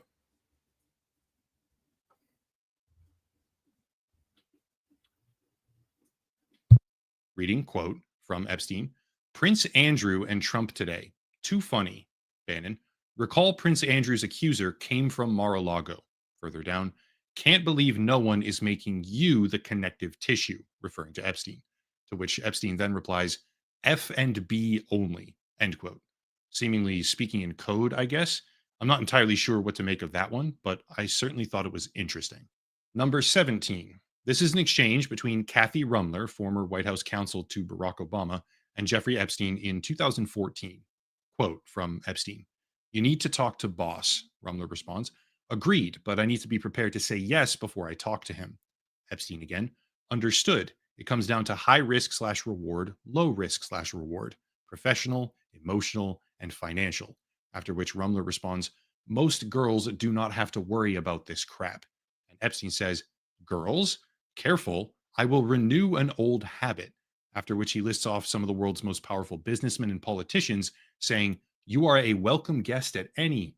Also, if you think there are interesting people in town, everyone here for Climate Summit, Clinton, Security Council. Holy shit, I'm on or next 30 minutes." Now, here's something that I will say that I did not hear really caught or brought up. I don't know. When I saw this before in the Young Don's reaction, Kathy Rumler was part of the Obama administration. When she's saying talk to boss, what I get from that is she's saying Epstein needs to talk to Obama, Barack Obama. What does Barack Obama know about what was going on? That should be a question. Now, it doesn't say that he was on any flights. It doesn't say he was going.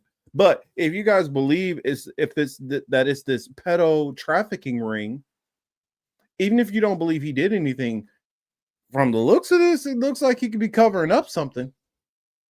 Because if we have these things coming out, then he apparently knew these things about Trump and chose to not disclose them. It also leads to why people were talking about. I remember I was waiting to hear about it on, what was it, Rachel Maddow used to always talk about there's a possibility of this Trump P tape that the Russians might have had.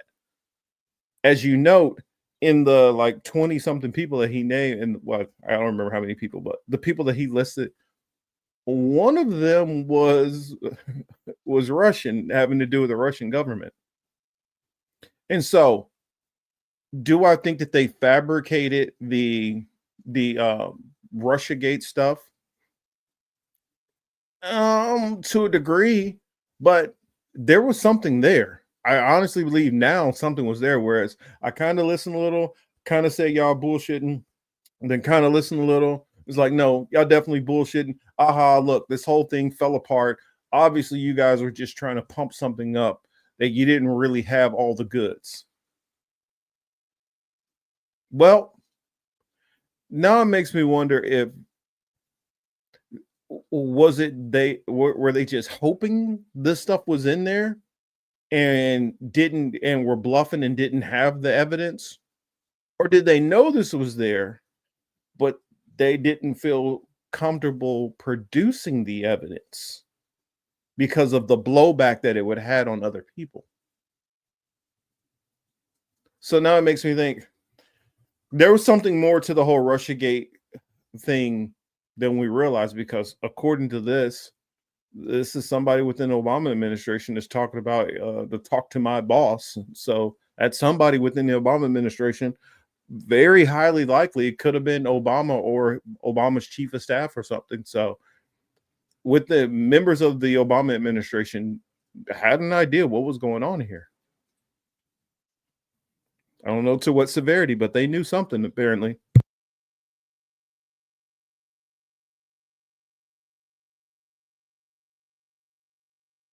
End quote. One thing I should mention right now before going further, these emails are absolutely full of typos.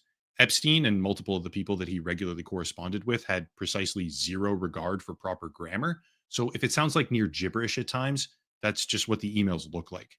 Anyway, careful, I might renew an old habit in reference to girls is certainly a little bit suspect when it comes to the most prolific abuser. You can say that again. That's definitely more than suspect. I mean, Who was it? And obviously, he felt the comfort with this woman to talk to her like that too. Hey, careful! You might bring back something that I used to be into. I'm like, ill. Like, it almost makes me wonder if this lady, this Kathy, went to some party or something and she knew how he got down. I don't know. It's just nobody, to me, nobody involved in these emails looks good. Nobody looks good to me. Well, except for Mr. Wolf, because he's the one who he's doing his deep undercover role to try to, snuff out and get this info out. So I don't know. Sometimes when they go undercover, people do illegal things to blend in. So who knows how tied in Mr. Wolf is. In human history. Number 16. This is another exchange between Rumler and Epstein on a thread titled Donald Trump's High Crimes and Misdemeanors. Rumler says, quote, "It makes no difference whether it was his money. Issue is failure to disclose. Plus, fact that he has lied his ass off about it makes clear that he knew it was illegal." To which Epstein responds, "You see, I know how dirty Donald is. My guess is that non-lawyers, New York biz people have no idea what it means to have your fixer flip." End quote. That particular thread is probably about the criminal cases that. And that fixer, that flip, that was Michael Cohen. So I don't know. This is interesting. So it seems like they were perfectly fine with. It seems like the Obama administration was trying their best to figure out how to secretly nail Trump, but less worried about Jeffrey Epstein. Whereas I felt they should be worried about both. Interesting. Trump faced in New York, presumably. But the idea of Jeffrey Epstein saying, "I know how dirty Donald is," should make even the most devout supporters raise an eyebrow. Just to hammer that point home, number 15 is an exchange between Larry Summers and Jeffrey Epstein, in which Epstein says, quote, "Recall I've told you I have met some very bad people, none as bad as Trump. Not one decent cell in his body. So yes, dangerous," end quote. Ideally, at this point, the gravity of the situation is beginning to present itself, but we are truly, genuinely only just beginning to scratch the surface of how bad this is getting. Number 14. This is another chain between Epstein and a redacted correspondent, which says, quote, "It will all blow over. They're really just trying to take down."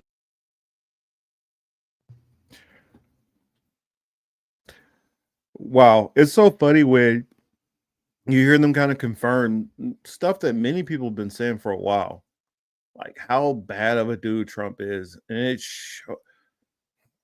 I don't know, it's mind boggling to me how MAGA can find a way to try to excuse damn near about anything.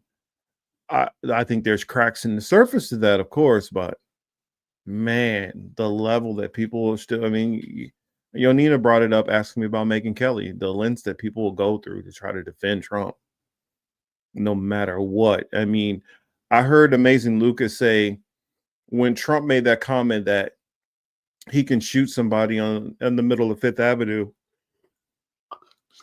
Sorry, he could shoot somebody in the middle of Fifth Avenue and get away with it. For me, Lucas said he kind of thought that was hyperbole. Not me. At that time, the first election, I was still living in Florida.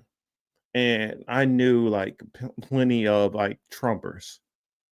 And yeah, a good chunk of them, he could have told them anything. He could piss on their head, tell them it's raining, and they would have bought it because they were just that dialed into whatever this man says. Our God King can't lie.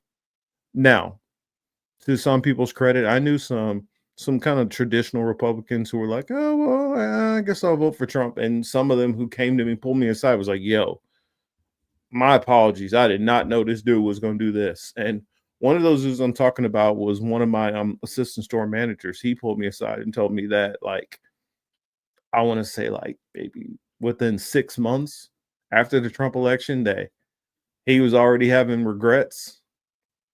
And I feel like that would go a long way if people could just say, you know what, hey, I probably shouldn't have voted for this dude. My bad, y'all. But I don't see nobody on the right. Most of the people on the right are, if they do stop supporting him, they'll just kind of slink away and not say anything. Kind of criticize this here and there, but kind of keep it quiet instead of being like, "Hey, y'all, I fucked up. That dude was a piece of shit. I don't know. I don't know what I was doing, thinking to believe in him." Because many of the people I know who lean to the left, who voted for Obama and were like, "Ugh, no, not a good thing." Many of them will straight up be like, "Yo, I voted for Obama for this reason and that reason. He was a complete fucking failure. He did not live up to our hopes and dreams. He did not give us the change that we all thought he was going to give." And they're perfectly fine with saying that. They're perfectly fine with saying, "I voted for Biden. I didn't like Biden, but I had the option of Biden or Trump. What was I going to do?" And I can go down the list. Like most of the people who I've known, whether they would be like more of a just a standard normal Democrat to the centrist Democrat to the most far to the left person who is within the Democratic Party, or people who are not part of the Democratic Party who lean left but will vote either against Trump or they'll vote hoping that they can get this one thing passed. Maybe it's reproduction rights, or maybe they think that people are going to come after the LGBTQ. Maybe they think that the SNAP benefits, whatever those things, are probably going to get cut under Trump. So whatever their reasoning was, many of them are perfectly fine with saying, "No, I don't like Biden. I didn't like Obama. I don't like this person." But from the right, it's like pulling teeth to get any of them to just flat out admit, like, "You know what? He's a piece of shit. I shouldn't have voted for him." I don't get what that's about. Maybe they feel it's some kind of form of weakness to ever admit you're wrong, but I don't know. Shit's annoying. Trump and doing whatever they can to do that. To which Epstein replies, "It's wild because I am the one able to take him down." End quote. Let me pose a question here. Why is it that Epstein, at the end of 2018, shortly before he was arrested the second time and then died under suspect circumstances, why is it that he's explicitly saying, "I'm the one able to take him down," about the sitting president of the goddamn country? Just I hated that I cut him off in the middle of a sentence, but this is something that I want to say, and goes into my theory, and I'll kind of elaborate more as I get to some of the points which I saw him bring up already. For me, this is more confirmation that I believe Epstein is definitely dead. I know people thought, "Oh, well, maybe they snuck him out." I've even said that there's a possibility that I believe that they snuck him out, they threw a decoy in, they did this, they did this. No, I'm more to the point of, no, he was snuffed out. And I guess I will give you my perspective a little ahead of before we get to this and probably reiterate it. But a big reason why I feel like, yeah, a lot of his policies make sense watching a video like this, because if Epstein was saying he's the one that can take him down, Trump's had a fixer. A fixer, what would a fixer do in a situation like this? Think of like about like a Ray Donovan or something. They're gonna get you up out of there, and they're gonna make it look like an accident. They're not gonna keep somebody around who is literally a threat to you. And I believe that Epstein not only had him on video or had him on audio or had witnesses for this stuff, the underage girl stuff, possibly other stuff. I think he probably had him on other stuff too, as far as business deals, as far as money that he's taken from shady sources. Who knows? Maybe Trump even got some bodies out there. So I believe that it's a possibility that Epstein had dirt in so many massive levels on Trump. That's the reason why Trump is ready to just shut everything. He don't even want to hear it. It's a Democrat hoax. Let's forget about it. Why are we still talking about this? Because I think he knows the level of how compromised he is. And just a little thought exercise. If Trump authorized taking out Jeffrey Epstein, but Trump didn't realize that Jeffrey Epstein was an asset,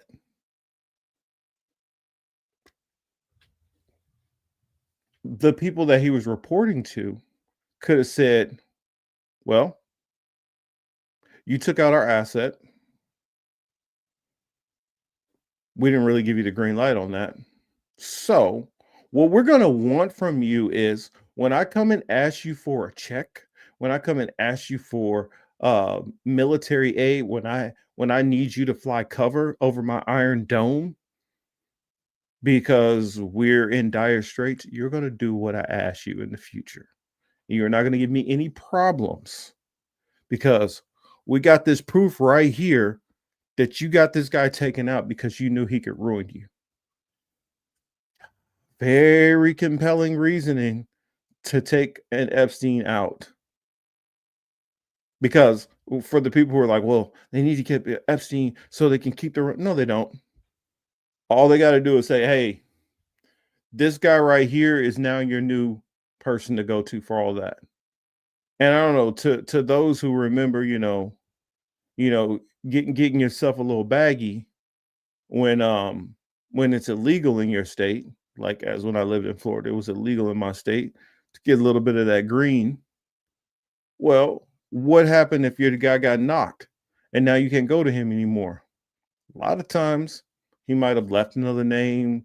Somebody else who's getting served through him might know somebody else y'all can go to. And what do? Y'all move on to the next person, no questions asked. You didn't need to have a new Epstein. They don't need to have Jeffrey Epstein. Okay, let that go. We'll bring in Mark Wintersberg.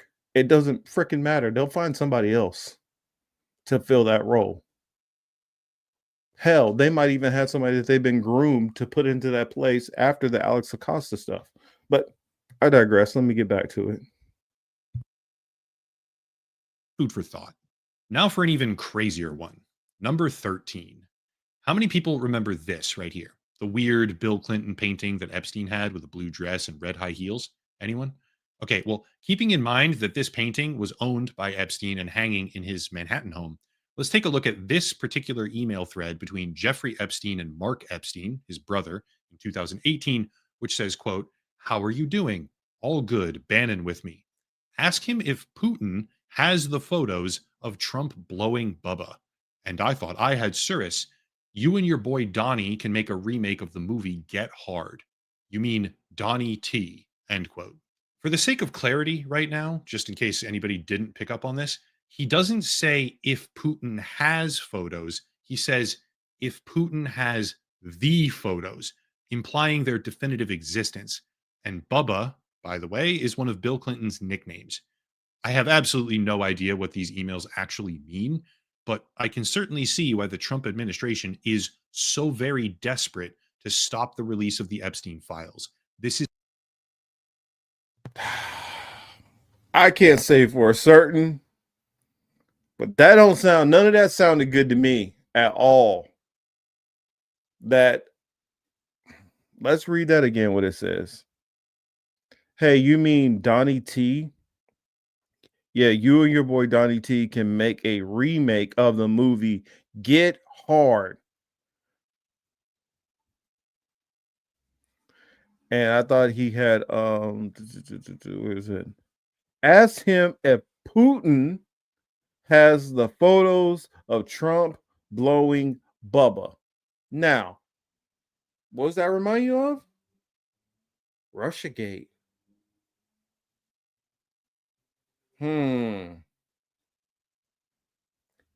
What was Russiagate? I always believed that there was some kind of incriminating photos. There was something. I didn't know what. I heard a lot of people talking about it was going to be a P tape. But isn't that even more damning? That you find out that Trump was over there. Trump was over there getting his Monica Lewinsky on Bill Clinton. Oh no. Say it ain't so. You had Bill Clinton looking at the top of your bald spot comb over? Is that what you was doing? Bobbing and weaving without boxing, huh?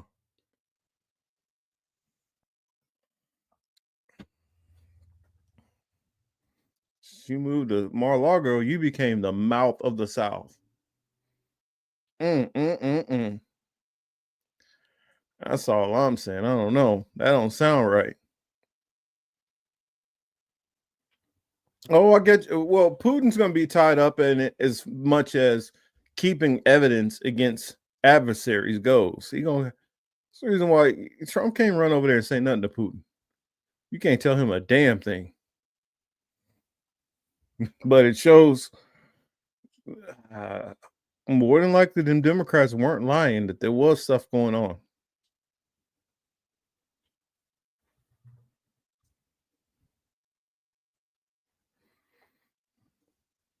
This could Wesley says this could be just joking around about Russiagate being current news at the time. I think there could be possibility that there was some smoke going on. That there could have been actually something going on with Russiagate.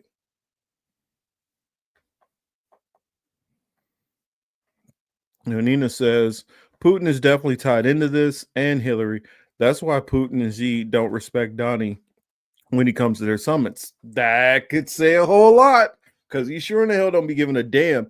Now, I always thought that it was because United States really doesn't have leverage. They don't have any leverage to force him to do anything.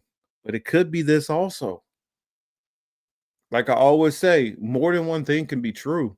And in most of these cases, in most of these situations, more than one thing is true.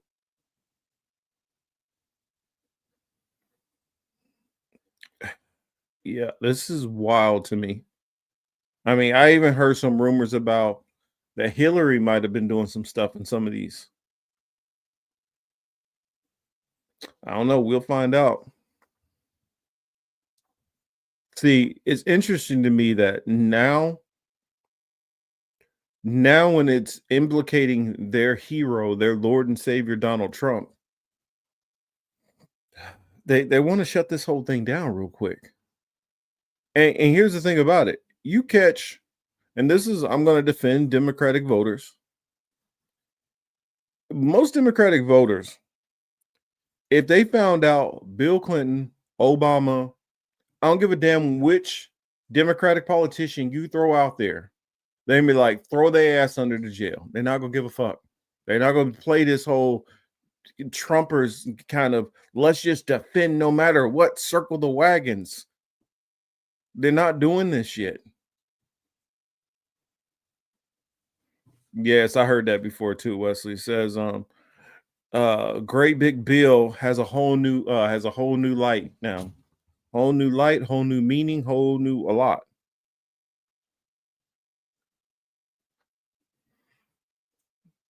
It says Hillary, my neck, my back, Clinton.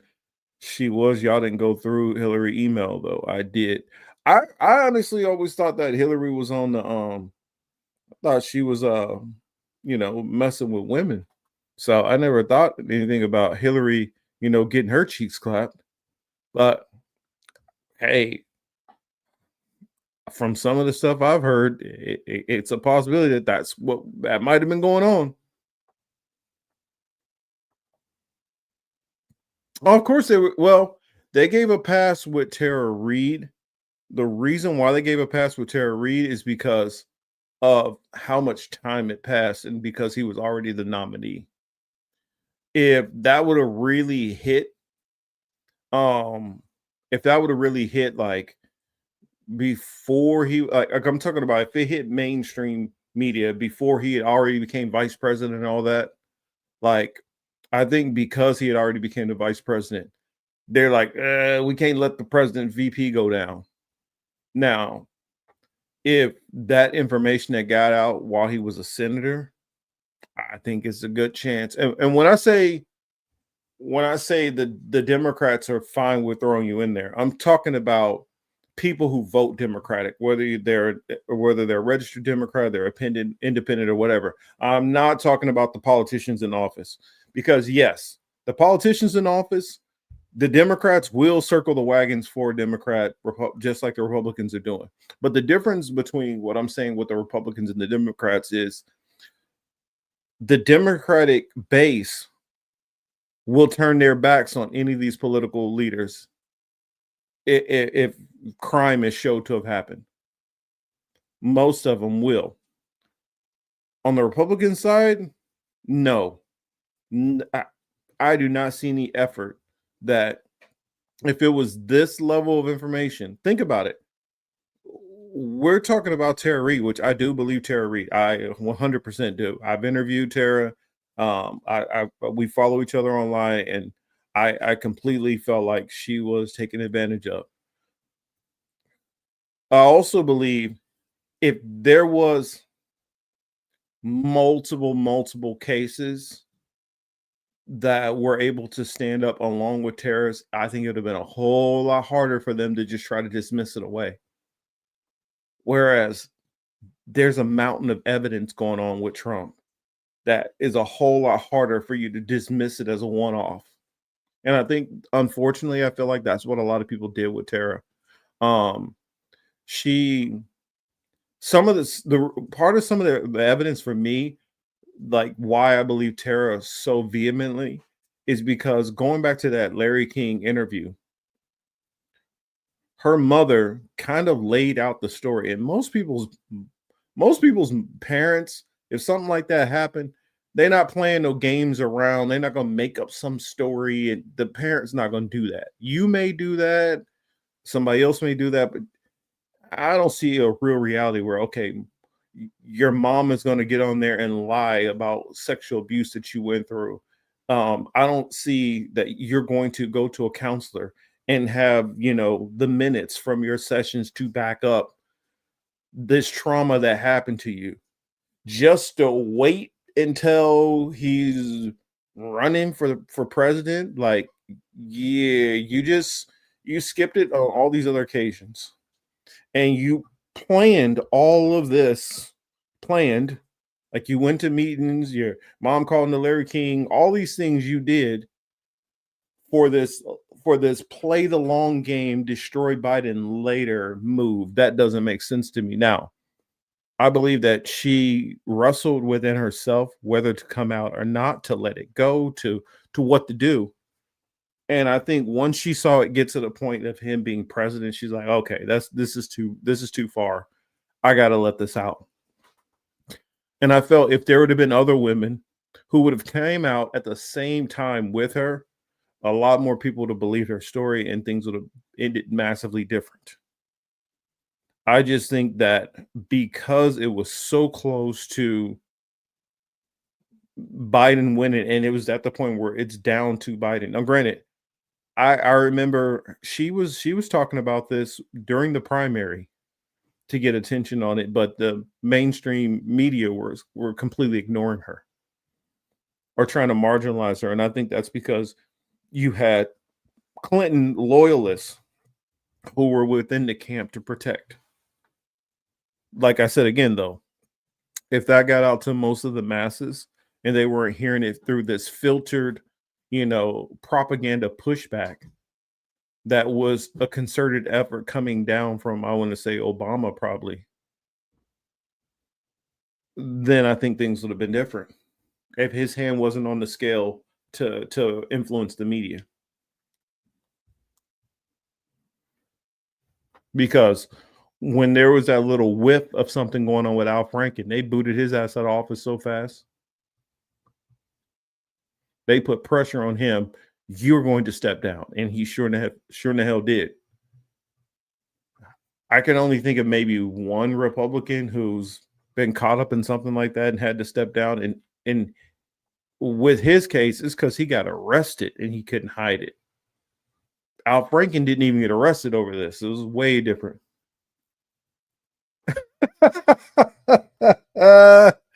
Was ahead of his time.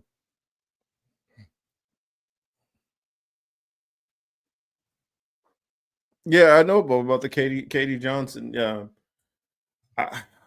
I just feel like MAGA, you could have gave Trump it could have been 50 different women who came out and all had backed up documentation, and I don't think they would ever gave a shit.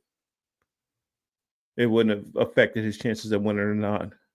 Now with Biden, it's different. It's definitely a different situation. All right, let me get back to it. Is a nightmare for them. Number 12, a simple email from Michael Wolff, quote, "There's an opportunity to come forward this week and talk about Trump in such a way that could garner you great sympathy and help finish him. Interested?" End quote. Number 11, this one is with Linda Stone in September of 2015 and says, quote, "Wondering if the fact that so many people are on antidepressant, ADHD, and other drugs is what makes Trump appealing and his flaws invisible. Will you have a cabinet position?" She's asking Jeffrey Epstein if he'll have a fucking cabinet position with Trump in 2015. After which she also says, "Do you think he can win? Speak, please. What do you think?" To which he replies, "Too far to tell. We will know much more come October 15th. But then, after she asks, "You still in Paris?" Epstein says, "Trump Tower." Keep in mind, we have been repeatedly told to believe that the two separated completely sometime in the early 2000s. But if that's true, why would Epstein's close friend be asking him whether or not he'll have a cabinet position while he stays at Trump Tower? Number 10. This exchange is between a Qatari businessman, I believe, named Jabor Y, and Epstein, where he says, quote, "In Paris today, headed for New York. Trump gives many new things to do," end quote. Once again, casting a very long, very deep shadow over the idea that these two men parted ways a decade earlier and never spoke again. There's a lot of corroboration that that tale, that story, that talking point that they've been giving for like 20 years is not true. Number 9. Once again, Epstein and this Jabor Y person, quote, "Sorry, I just checked your email. What time you will leave to the airport? I hope you are in a better place now than New York. Sorry, yes, Palm Beach, all Trump people here." End quote. Again, 2016, all Trump people in Palm Beach, but somehow the president knows nothing about him and never spoke to him since 2004. None of it adds up. Number 8. This is between Epstein and Tom Barrack or Tom Barack, whatever, however you say that. Closely connected fundraiser and senior advisor to Trump's campaign. Just keep that in mind. This thread is from 2016. Quote, "Hope you are well. Photos look good. FYI, I receive many calls a week about both Donald, beauty contest, Mar-a-Lago, etc., and Clinton from reporters. Less so recently with Clinton, but my answers are always, I have nothing to say, or I try to ignore altogether. A few times I've been ambushed on the street with questions, but I am more careful now." Followed by, "Send photos of you and child. Make me smile." Sure, that could be innocent.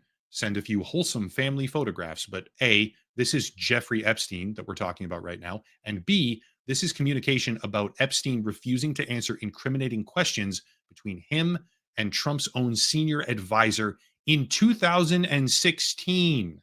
7. Good old Landon Thomas comes back around here with an email exchange that appears to be warning Epstein, reading, quote, "He is digging around again. Not clear if it's another book or expanded paperback version.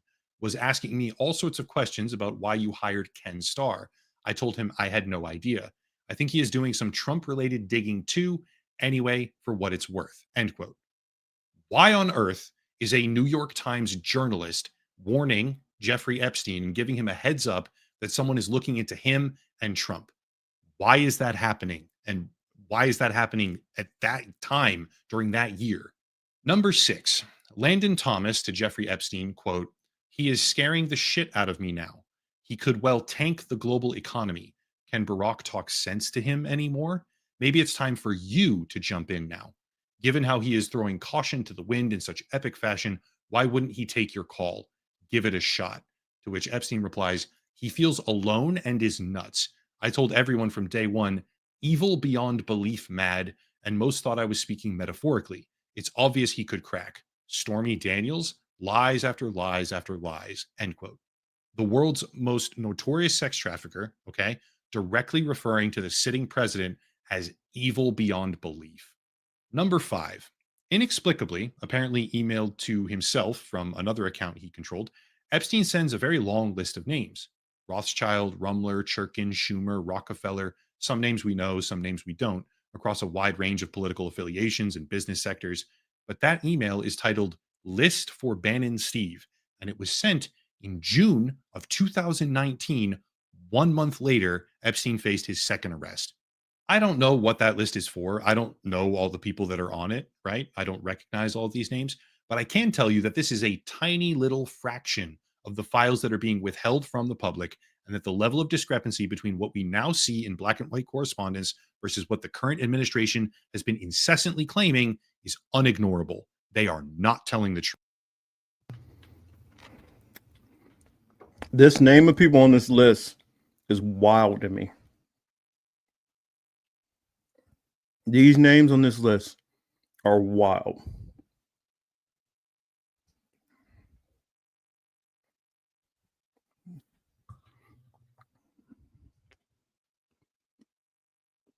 I'm telling you, Mendelsohn, Thiel, Hoffman, Gates.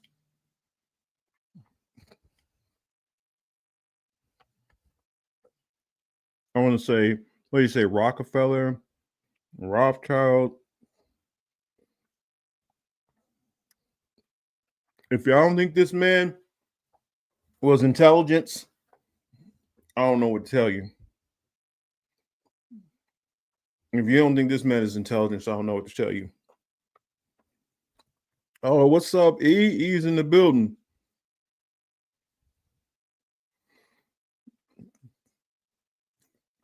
Just like I was saying, I really don't think, like, for me, this honestly gives me the whole Epstein is gone. So for me, it kind of puts the nail in the coffin. I don't buy the whole they snuck him out of there and he's up and running again. You think he wasn't replaceable? Are we serious? He was replaceable. So I don't think that they needed Epstein per se to run this whole blackmail operation. They gave him the money, they built him up, and they could have disposed of him just as easily. But I don't feel like they disposed of him. I think Trump did. This whole America First, why he's instead of being MAGA, he's been MAGA. He's been Israel first. It's because I think Israel had all the dirt and they knew what he did. They knew that he took him out. And since they knew he took him out, they said, listen here, this is what you about to do. We're going to need as many bombs as we want, as many rockets as we want. When they give us some problems over there and they're trying to go after them for war crimes, you're going to stand up. You're going to be the ones who's going to support us. You're going to give us political cover. You're going to give us money. You're going to give us finance. You're going to do what we need you to do. When we want to go into the West Bank and we want to steal that land too, you're going to do it and you're going to shut your mouth because we got you controlled. And if people are like, well, why was Biden doing it? Same reasons. Now, do I believe that they necessarily had Biden as far as dirt to get him? Maybe, maybe not. But I think more than anything, they said, yo, we got Clinton right here. And just the black eye. I think somebody like Biden and even Obama to a degree, the black eye that would have put on the whole Democratic Party as a whole, if you blasted Clinton and had all that stuff out, especially at that time, I think Biden would have folded. That would have been enough. Hey, you got blackmail on my party, that makes us all look bad. Now, I'm not saying that doesn't mean that they didn't have direct dirt on Biden too. But I'm saying I believe just what we've heard about Bill Clinton alone, and maybe some of the stuff in there about Hillary Clinton was enough to leverage against Joe Biden. Oh, yeah, that's another thing, Warren. Yeah, facts. They probably got to Biden through Hunter. And like, I think even if they didn't have like that kind of dirt on Obama, on on Biden, I still think that there was enough financial dirt that Biden had out there that they probably had that information too. So I think the reason why Israel has the United States at their beck and call and able to do whatever they want with them is because blackmail. That's the same thing I think, and that's we have in here that Epstein was having this conversation with what was it, the Danish prime minister, just chatting it up with him like, you know, like they old high school buddies. Oh, I agree. Ain't no president clean. They won't allow you to become president unless there is dirt on you. And if there's not dirt, they're going to fabricate the dirt. If they can't fabricate the dirt, nothing is going to stick. They're going to make sure you disappear or that you have some accident. I mean, I still keep blanking on that one politician's name, which Karl Rove admitted, like while he was on his deathbed, that they literally got this young, pretty girl, sent her in there to hop on his lap and have the local media take all these pictures and then run with the story that this was like some little mistress or something that he had going on. Man didn't know this woman from nothing. But just because of how she walked into the scene and they made it look like something else, completely destroyed this man's political aspirations. And so even if you're not doing something, they can ruin you in many other ways. And some of these politicians who have, you know, all this pride and dignity and honor and all that, once you besmirch them, that can be enough to have the leverage to end them. Somebody like Trump ain't got no shame in his game.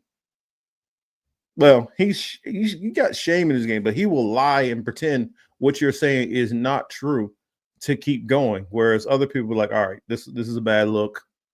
I'm a fold on that. Trump don't know what that means. Oh yeah, real life Game of Thrones. And I believe Epstein was a mixture of Varys and Littlefinger. That's what he was doing. He was Varys and Littlefinger all in one, while he was getting as much information and using that information to set things into motion. But let me get back to some of that list, though. So, Mendelsohn, Barnaby, Summers, Watson, Axel, and keep in mind, these are last names. I'm trying to remember. Let's see, Kareem. I guarantee you, if you went through it, Pritzker. We don't know anybody named Pritzker. Edelman, Set, Lloyd, Martin, Novak, Minsky. I guarantee if you just sat there and thought about it, you could probably figure out who some of these people are. Some of these people are European leaders also. Storminger, Krauss, Hopkins, Randall, Koslin, Gardner, Gates, Thiel, Hoffman, Hull, Sinofsky, Sheldrake, Sulzberger, Jess Staley, Josha Bach, Joy Ito, HBJ, Berg, Miro, Anas, Rafat, Sultan, Nathan, Fingenbaum. Just listen to these names. I don't even know how to say that one. But Goldberg, Damasio. Some of these people, I'm like, I know who that is. I know who this person is. Shistatakis. I don't know. Brockman, Hills, Kaufman, Siegelman, Gould, Sachs, John Kerry, George Mitchell, Maldebrock, Chomsky, Barack, Barrick, Sagat, Nathal, Brian Green, Yao Eo, Wilson, Prince Andrew, Jaglin, Clinton, Pastrana, Richardson, Leahy, Jaricki. Some of these people are CEOs. Some of these people are world leaders. Some of them are advisors.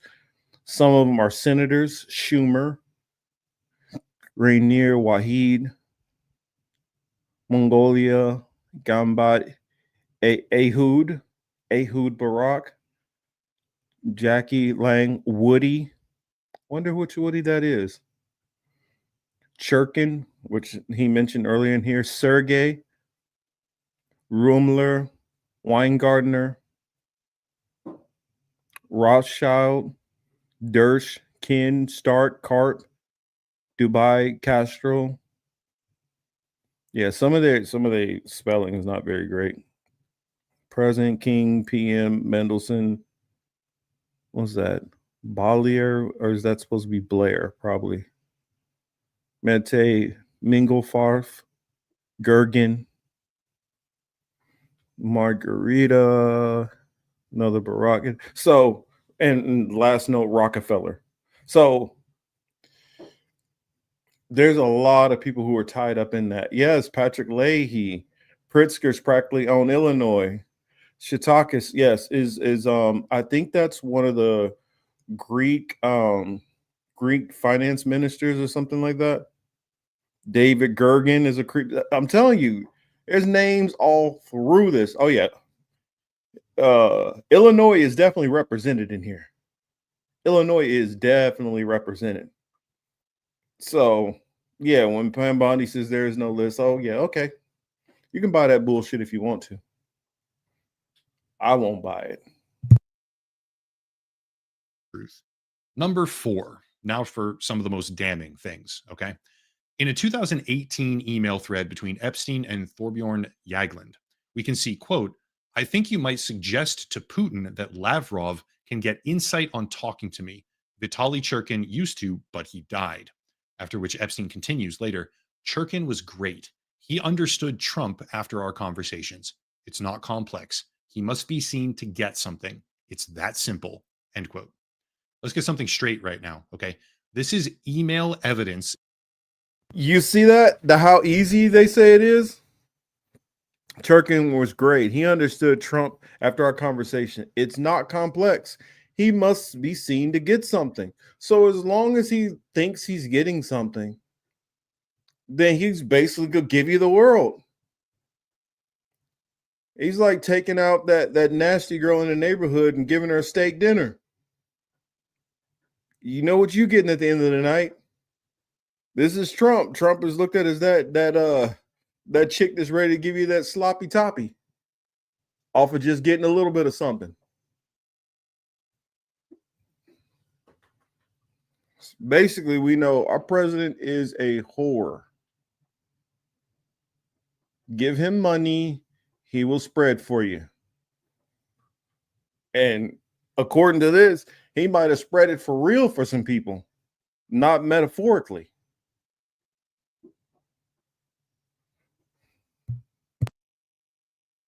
In 2018 of Jeffrey Epstein, who has repeatedly claimed explicitly to hold compromising information about sitting President Donald Trump, talking to the former Norwegian prime minister and saying that he coached Russia on how to handle Donald Trump. I don't care who you are or what politics or loyalty or affiliations you have. That's a fucking problem. Number 3. These last 3 are some of the most common. They're the ones that mainstream media have been fixating on, I guess, the most. But there's a very good reason for that. From Epstein to Ghislaine Maxwell, quote, I want you to realize that the dog that hasn't barked is Trump. Virginia spent hours at my house with him. He has never once been mentioned, police chief, etc. I'm 75% there. To which Maxwell replies, I've been thinking about that, end quote. Number 2, email to Michael Wolff, quote, blank, Virginia Giuffre, we know that because of context now, blank worked at Mar-a-Lago. She was the one that accused Prince Andrew. Trump said he asked me to resign. Never a member ever. Of course he knew about the girls, as he asked Ghislaine to stop, end quote.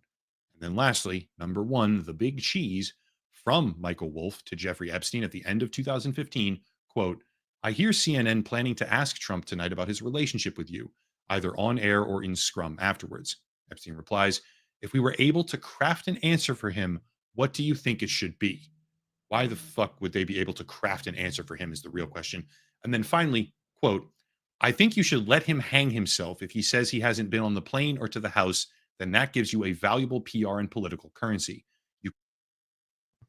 That right there, it almost seems like his fixer was like, I got a nice touch. Don't worry, I'm going to take Epstein out. Not only am I take him out, but I'm going to use his own words against him. Think you should let him hang himself. Just saying. To me, it tracks. I don't know. It could be us. I could be reaching, but can hang him in a way that potentially generates a positive benefit for you. Or if it really looks like he could win, you could save him, generating a debt.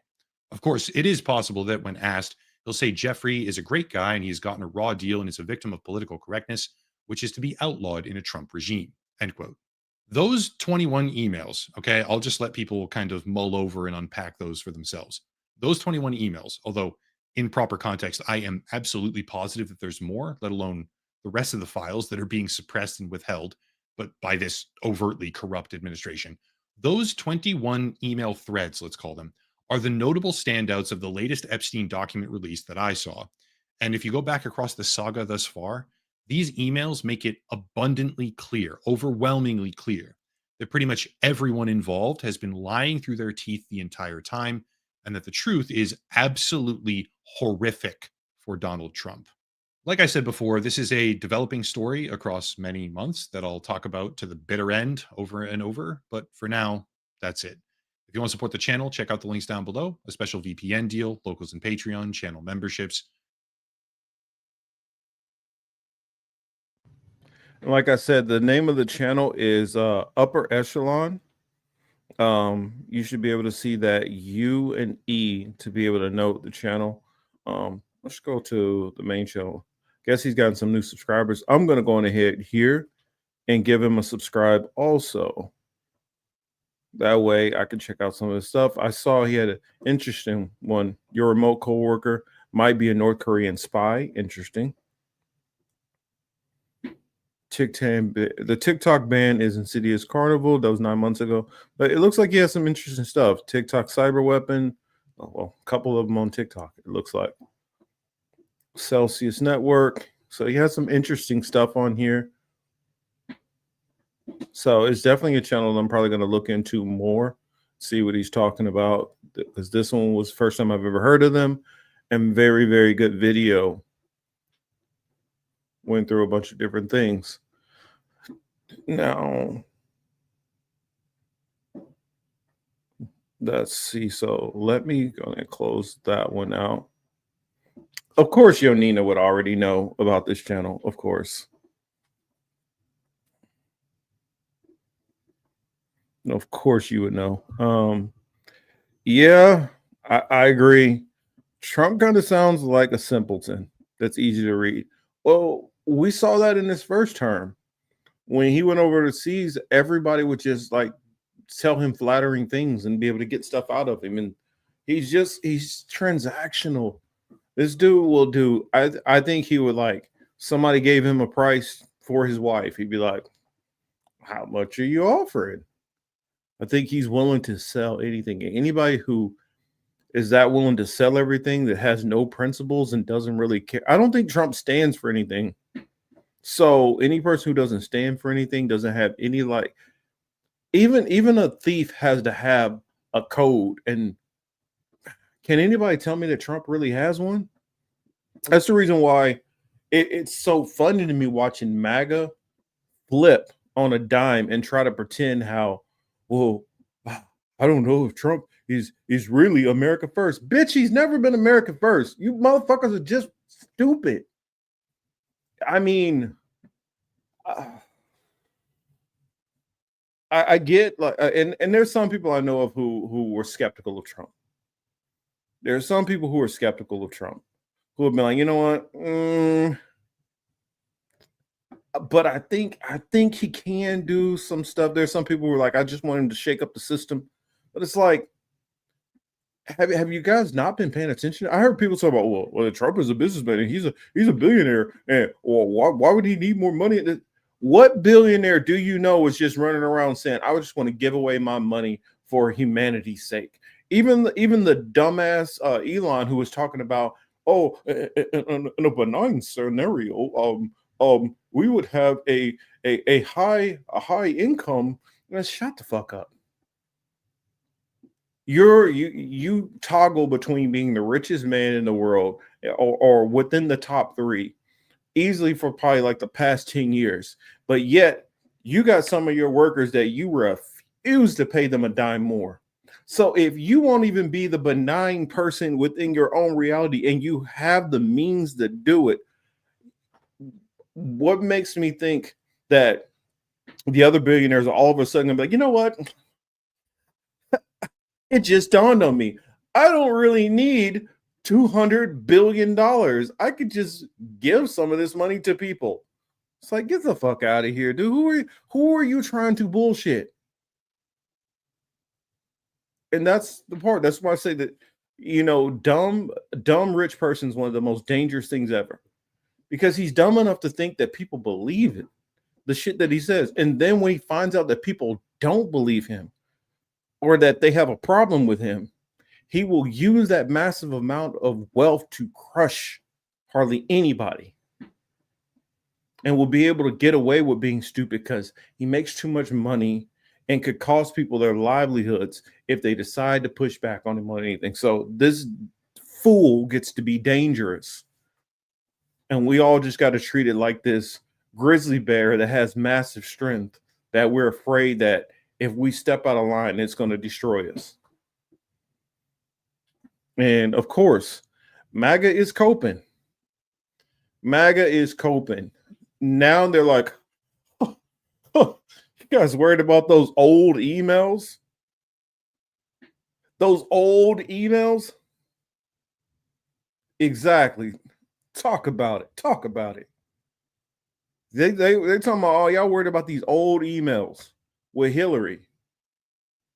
Y'all cared about every fucking email then. And that's my problem. One of my biggest problem with Republicans. The hypocrisy is so naked. It is so naked. You can literally have somebody do something and their first question is, what party do they belong to? Because then that decides how they're going to handle it. If it's one of their people, why are you guys tripping about that? Why are you making such a big deal? It's not that big of a deal. And then let it be the other side. And, oh, they want to run them to the gallows. They're ready to go get a rope instantly. That's why, and it blows my mind. They're like, why don't black people come off the Democratic plantation? You bitches ain't offering us shit. Also, you're the most flippant. Like, I honestly believe, like, Democrats will at least pretend to be your buddies and they'll hang out with you and have a good time, but they're not going to help you get anything done.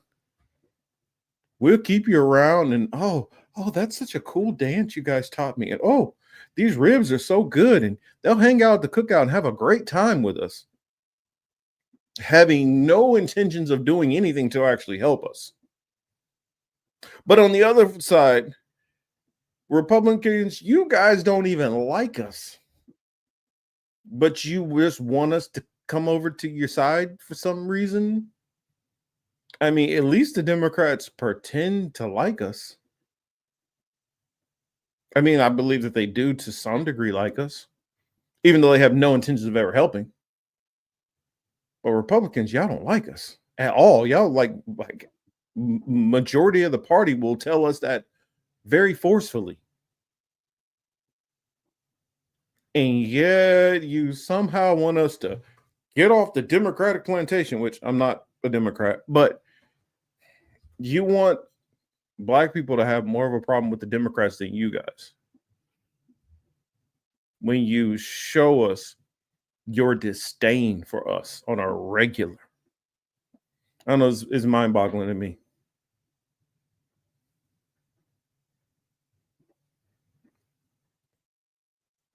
Actually, I'll push back on yours a little bit, Nina. You say, yeah, my analogy is Democrats will feed you but slowly poison you. I don't feel like this is what they'll do. If they got extra food left on their plate, they'll toss you the scraps.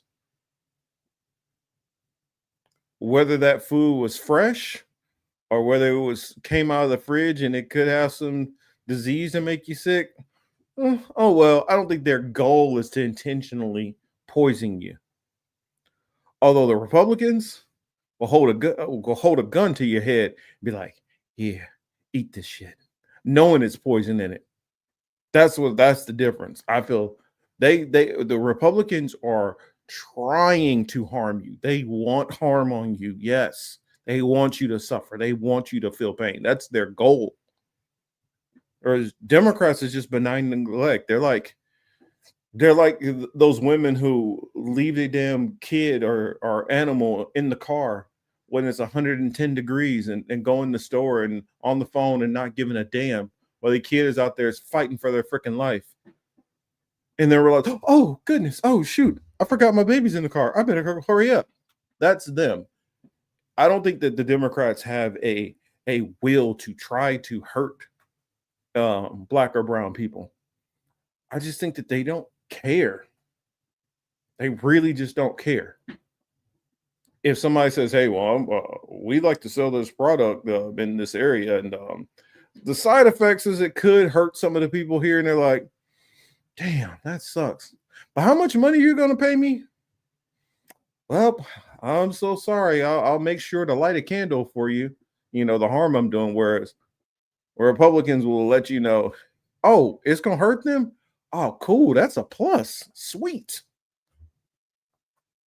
Well, both sides suck. I definitely agree. I just think that one desires and enjoys harm coming upon you, whereas the other one, they just don't care about you and will allow anything to happen to you because they just don't give a damn. And they'll turn around and pretend like, oh, they felt so bad. I mean, kind of like how Trump reacted to Charlie Kirk the next day. Oh, that is so bad. What happened? Oh, by the way, did you guys see my new ballroom over here? I mean, oh, come check out my new car. You know, I just got the new McLaren. It's beautiful. Come check it out. It's a beautiful car. Yeah. I know Jamal died messed up yesterday. That's sad. We'll do a candlelight vigil at 3 after squash, maybe. Yeah, that's what they'll do.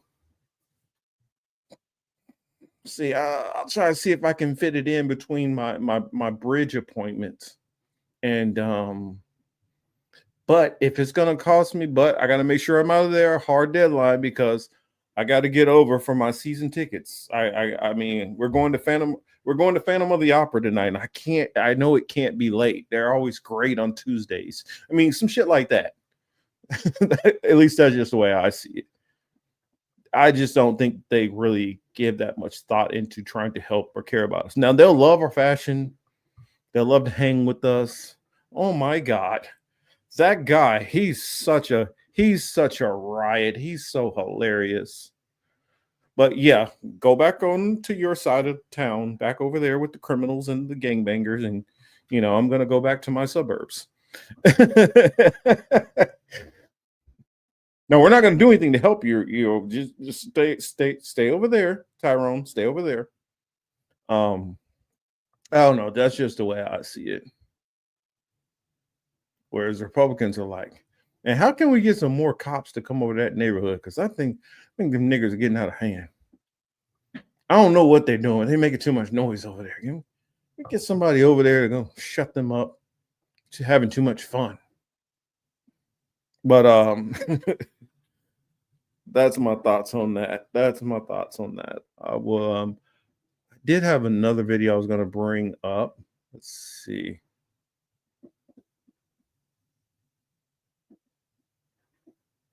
Oh, let's throw since we're throwing some funny stuff in there. I thought this was kind of funny. So yeah, I don't know. This is one comedian. Do enjoy his work quite a bit.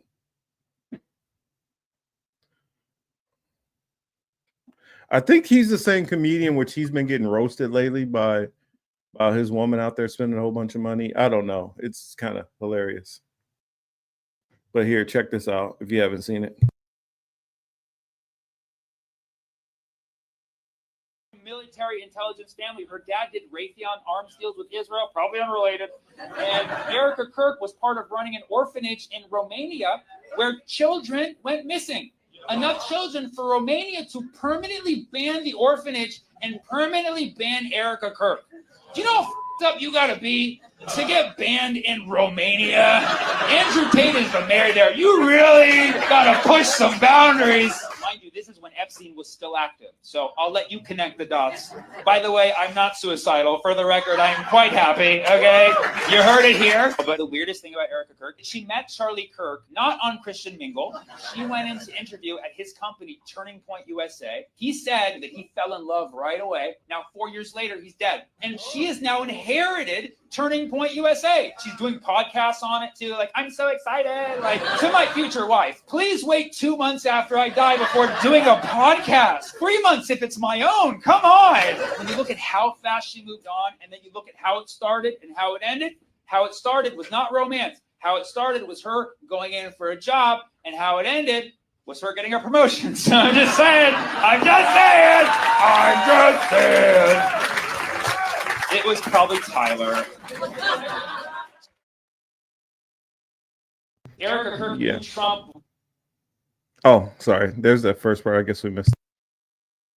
before she knew Charlie. She actually won Trump's Miss Arizona pageant. Her parents are both from military intelligence family. Her dad did Raytheon arms deals with Israel, probably unrelated. And Erica Kirk was part of running an orphanage in Romania where children went missing. Enough children for Romania to permanently ban the orphanage and permanently ban Erica Kirk. Do you know how f***ed up you gotta be to get banned?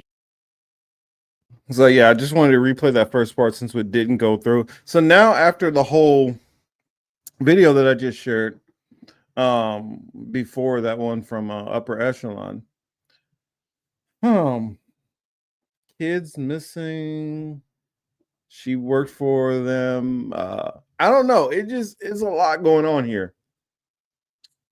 It's just a lot going on here. So she worked for an orphanage which basically had a bunch of kids that was disappearing. Her father worked with Raytheon and did a bunch of deals with Israel. I kind of wonder what's the possibility that Erica Kirk couldn't have been a honeypot situation, and she could be working on being a honeypot situation for the current vice president to make sure that there's that extra layer of control on him too. I don't know. I mean, Kash Patel's compromised. I mean, just saying, it's very, very possible. Oh, Yonina, you believe she 100% was? It's possible. It is definitely possible.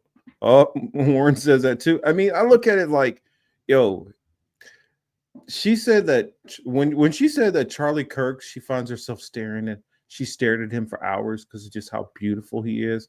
Like, right? You just told on yourself right there. Because don't nobody think Charlie Kirk is beautiful.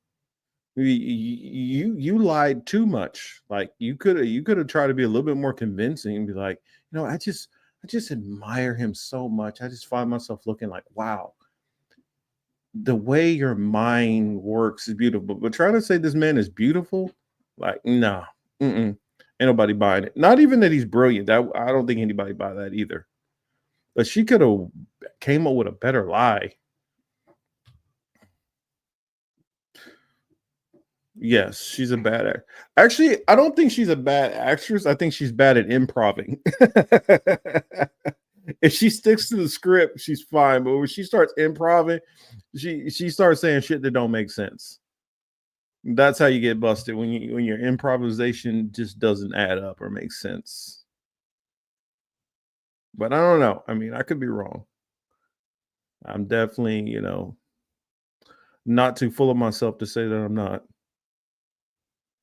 And what was that Linnea said?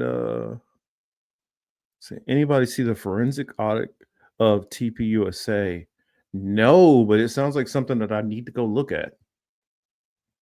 Definitely sounds something. It sounds like something I need to look at. Let me close this one. And I had a couple other things in there that I wanted to share. Oh, yeah, I want to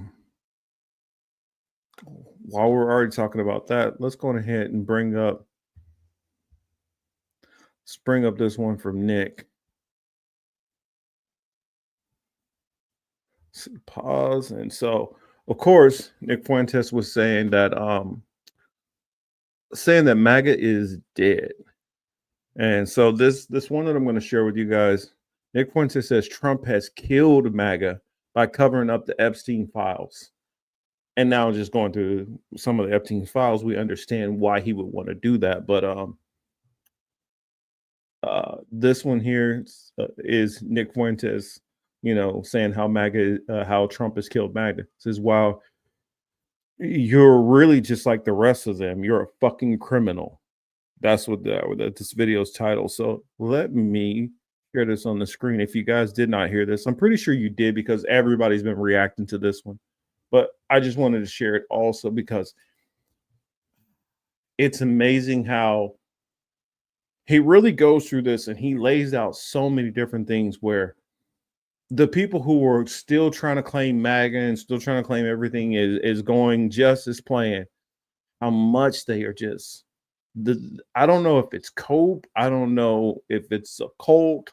I don't know if these motherfuckers are just so prideful they can't admit they're wrong and they lie to everybody else in the behind scenes. They're like, hey, he is fucking up. I don't know what it is, but it's like Republicans feel they can never admit that they're wrong. It's like, I don't know if it's you can't admit that you're wrong or you're too dumb to realize that it's not working. Or I don't know, maybe it's a whole bunch of Republicans out there who are admitting it, but it's just maybe they keep their wagon so tight that nobody hears, what's really going on within MAGA. But it's weird to me that it took for them the Epstein files kind of shutting down. That was their first hint that this fucker's lying to you. It's like, so if he would have released the files, you guys still would be thinking that he's MAGA first? I don't know. I mean, he does not seem America first in any shape or form, but I mean, hey, they can believe what the fuck they want to. So here we go. The center of what the Trump revolution is all about. And I've been saying this for weeks and months and years now. The whole idea behind Trumpism, fundamentally, it's an anti-corruption movement. Don't you know that? At the bottom of it, MAGA, it's not really about being conservative. And that's the funny thing about it. Even from you, Nick, even though the fact that you jumped off of the Trump train, this is one of the most fucking corrupt people ever. How the fuck do you take a corrupt person and think that they're going to be the head of a anti-corruption campaign? That right there shows you're not fucking very bright, Mr. White people are so brilliant and this and that. You're a fucking idiot also. And I'm not giving you a pass because you were younger. When you sit in a sphere where you can be a podcaster and make enough money off of that, you have enough time to do the fucking research. So for you to not be bright enough to know how many times this dude has went bankrupt, how many times this dude has not paid contractors, how many times that this dude has just ran things into the fucking ground and been nothing but corrupt for 40, 50, 60 years. How do you not fucking know this? If he's been corrupt throughout his business career, how do you think all of a sudden now, because he becomes the president, he's going to stop being corrupt? Just like the people who think, oh, Trump's a billionaire. He's not going to take more money. What billionaire do you see who's trying not to make more money? It's just like some of the shit these people say that don't make any fucking sense. And then they puff out their chest like this little jackass here who's just so full of himself. I don't know. I don't get it, but sorry. I let him get like 2 seconds, 27 seconds in, and I'm already ripping him to shreds because he's a fucking idiot too, just like the rest of them. He's just a little brighter than the rest of MAGA. Race is more, a little bit more, he's more open with his racism and he's a little smarter than the rest of them, but he's still a fucking dumbass. It's not super conservative. It's not about being libertarian. It's not about being Republican. The core of the MAGA message was about anti-corruption. It was an anti-corruption campaign because the first thing that Trump said is, I'm a self-funder. I'm a billionaire. I'm so rich that I cannot be bought. And what's the implication? The implication is Congress and the president is bought by the money. And they're compromised in all sorts of ways. They're compromised by money. In this man's inauguration, the first time around in 2016, you had that whole scandal about him and the veterans and him trying to fund in Qatari money during the inauguration. You took to like 20, this is what 20 this one's new, but there's another video where he's saying that he's getting off the Trump train in 2024. So 2016, you stayed on there for almost 10 years, still supporting this guy, and it's clear that he is not doing any of the shit you said. It took you that long to fucking figure it out? Took you that fucking long to figure it out? Like, you could not see the fucking corruption that was going on? You didn't see, or I'm pretty sure you guys remember that iconic photo when he's sitting there around the globe with all the fucking Middle Eastern leaders after they're all glazing him and giving him shit. You didn't see the corruption then? You didn't see Jared Kushner broker that deal for $2 billion personal? You didn't see the corruption then? You didn't know that his finances were actually not quite a billionaire and he was struggling? Trump was actually probably worth about 300-400 million. And he became a billionaire again because of the first time he was in office. But yet you believe this guy was anti-corruption. Okay, let's continue. And the quid pro quo, those expectations, they're compromised in other ways by blackmail. They're controlled by the media. And so the fundamental premise of Trumpism is, I can't be bought, therefore I'm incorruptible. That was the point. If I put up $70 million to run my primary campaign and I'm a billionaire, maybe I could do that in the general. And if I have all small dollar donors, the people can literally overthrow the corrupt government. All the super PACs, all the billionaires, all the money will be against. But if we have one billionaire and a ton of small dollar donors, and maybe some like small business owner, millionaire types, then maybe we really could have a president that isn't beholden to anybody. Even if Trump was this benign figure, let's say he was this benign figure, do you know how much money and lobbyists is circling DC?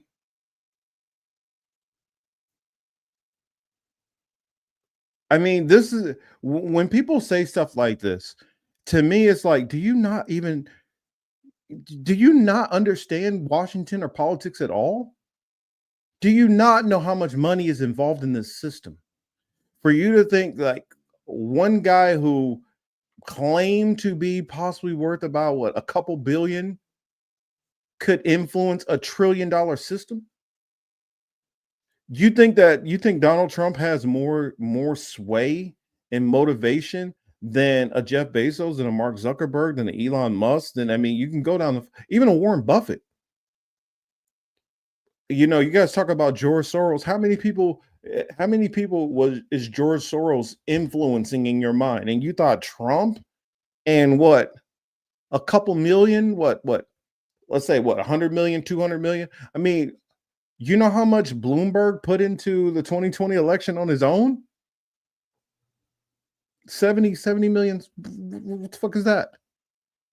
And then how much of that money did Trump recoup from taking those small dollar donations and putting them in his own fucking pocket But you can't see any of this because you're no better than the rest of the other cult members. You're just a tad bit smarter than the rest of the dumbasses. So that's actually central to the MAGA message. This idea of draining the swamp, it's not like it's one among other things that's critical. And Epstein epitomizes this problem because what is the Epstein playbook? He's got a private island. Why? So that he controls who goes there and he can see everything and record everything that happens. That's the point. There's no jurisdiction. He wasn't just doing that on this island. He did that from his place in Palm Beach, this place that he had in Palm Beach County. He did that in New York also. He had cameras in all of those places. So he didn't need the island only to do that. He did that in multiple places. They don't even talk about his other places throughout the country. I'm pretty sure he had spots in LA. I'm pretty sure he had from one of the things, I think he had something in New Mexico also. I'm pretty sure he had multiple locations. So he didn't need the island to only do that. He just used the island so that all of these wealthy people can travel to this place and be able to do it all at the same time, or have big giant galas for only them with not as much heat. But these people were coming through his house all the time doing all this crap. So I don't get what you're talking about, like he needed the island. See, that's the thing.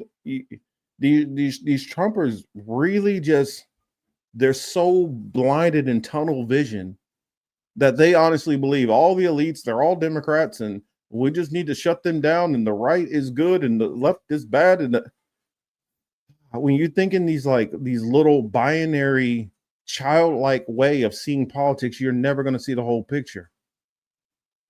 Especially when you can't, like, if you're to the left and you're a Democrat, you need to be able to look at your side and criticize that and go after your side at all times. Whenever they step out of line, call them out. That's the only way you can be credible. But the problem is, majority of the people on the right refuse to see anything wrong on their side. And that's the reason why so much wrong goes on their side. It's pervasive. At least I would say people who lean towards Democrats, they know they know what's going on. They see the corruption. They don't try to make excuses for it like Republicans do. Again, I'm not making a defense of Democrats. I'm saying and when I'm talking about Democrats, I'm talking about the people, not the politicians. Most of the people who are on the left of center, or Democratic, Socialist, Communist, all that, they all see it and they all scream about the corruption. Pretty much the only people who I will give credit who screams about the corruption on the right, and we'll call it out on the left also, will be probably some libertarians. But the bulk of the rest of the Republican, of the right, the conservatives, the evangelicals, all the rest of these people, none of them will call out shit on their side. The only ones I'll give credit to is libertarians. He's got a private island. He's got his townhouse in Manhattan rigged with cameras and microphones. Why? He's in bed with the Israeli government, the British government, the American government. His entire operation is to entice and induce powerful people to let their guard down so that he can compromise them with blackmail and then control them on behalf of some entity. Who even knows? Probably Israeli intelligence, but honestly, who knows? Maybe he's a mercenary. Maybe he worked with Israeli intelligence and British intelligence or the CIA. Most likely Israeli intelligence. But that gets to the heart of why people don't trust the government. Because people have this idea that the reason America is losing, why are we powerful and rich, but the country's getting worse? It's because of the leadership. The leadership is steering us into the rocks because they're being manipulated. They're being controlled with money or blackmail or by shadowy forces. And so the whole Trump revolution was saying, let's turn the lights on. Let's put this. And how do you get a guy who is so corrupted by all of this stuff, who was the best friend of the guy who's been doing this stuff for all these years is the guy you think is going to end it. You see what I'm saying? You started off with a faulty premise from the very beginning. You took one of the most corrupted people in the system, one of the people who got the most dirty hands in this process, to think he's going to clean it up. It's like, how do you turn a blind eye? How do you turn a blind eye to Trump, who Trump is, and think he's going to be the knight in shining armor? That's why I don't get what is it, MAGA, and what was the other one that they were called? The QAnon people. All of you people are out of your fucking minds. That's the problem. You don't know what the hell's going on. Spotlight on this. Let's get back in control of the government. There's no reason we should be failing. Let's fire all the bad people. Let's expose all the criminals, throw the corrupt people in jail, and then we can make Americans' lives better. And people like Epstein would be first on that list, and all of his clients. If Bill Clinton was running with Epstein, we need to get to the bottom of that in fucking public. Needs to be on the news. There needs to be a full court press. There needs to be the court of public opinion weighing in on whether Bill Clinton was in bed with Epstein. And the rest of them, when that sort of thing is going on, it needs to be exposed. So if Trump gets elected and he has a history with Epstein, I'm sure Trump is worried about that. So the Trump government picks him up and then he dies mysteriously. Trump comes back. Now they bury the files. And this is what I said from the start. This is so damning for MAGA because it severs the trust between the people and Trump. It says definitively, wow, you're really just like the rest of them, aren't you? You are a fucking criminal. You're a liar. You're a criminal. You engaged in a conspiracy and a cover-up at the highest level, and we just don't know.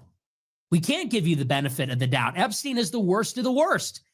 He was a sex trafficker. He did traffic underage girls. He was involved with multiple foreign governments. He got his billions under mysterious circumstances. He was involved with the mega group and Jewish billionaires. And you knew him, and you were friends with him, and he died under your watch, and now you're covering it up.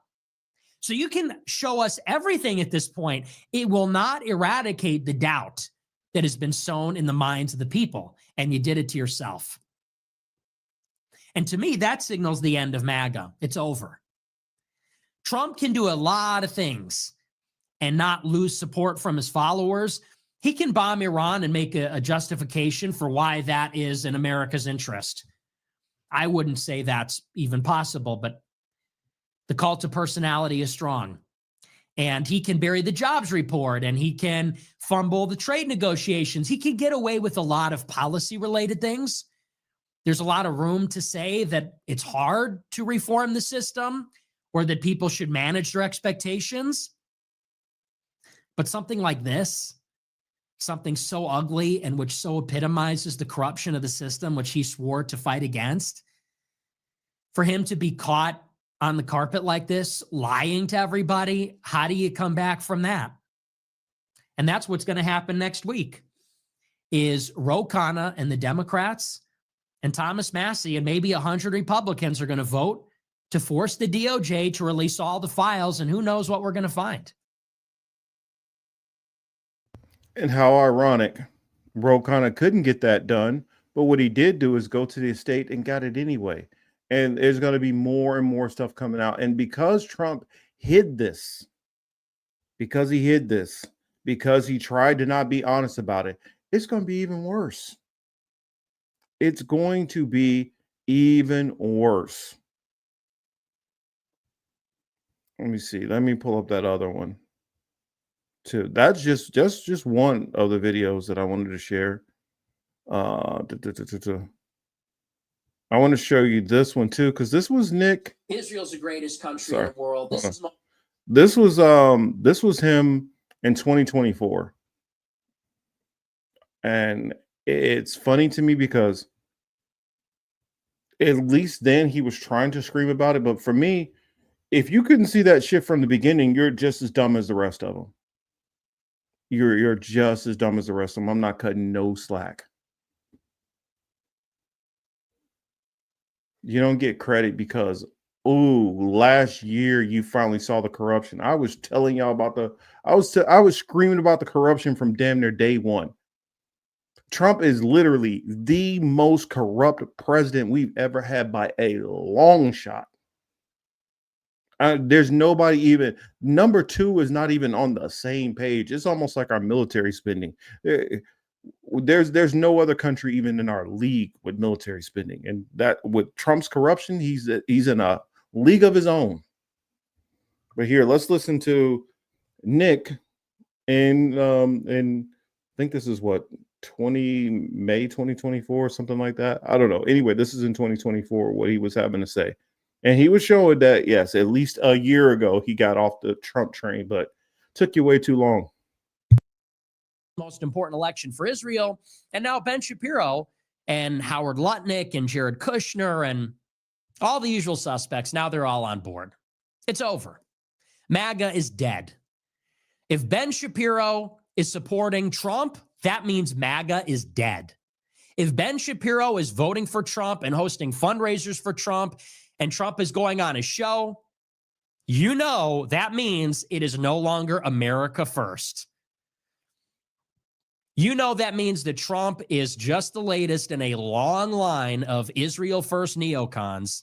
I don't think that was true in 2016, but it is true now. And for that reason, I will not be voting for him.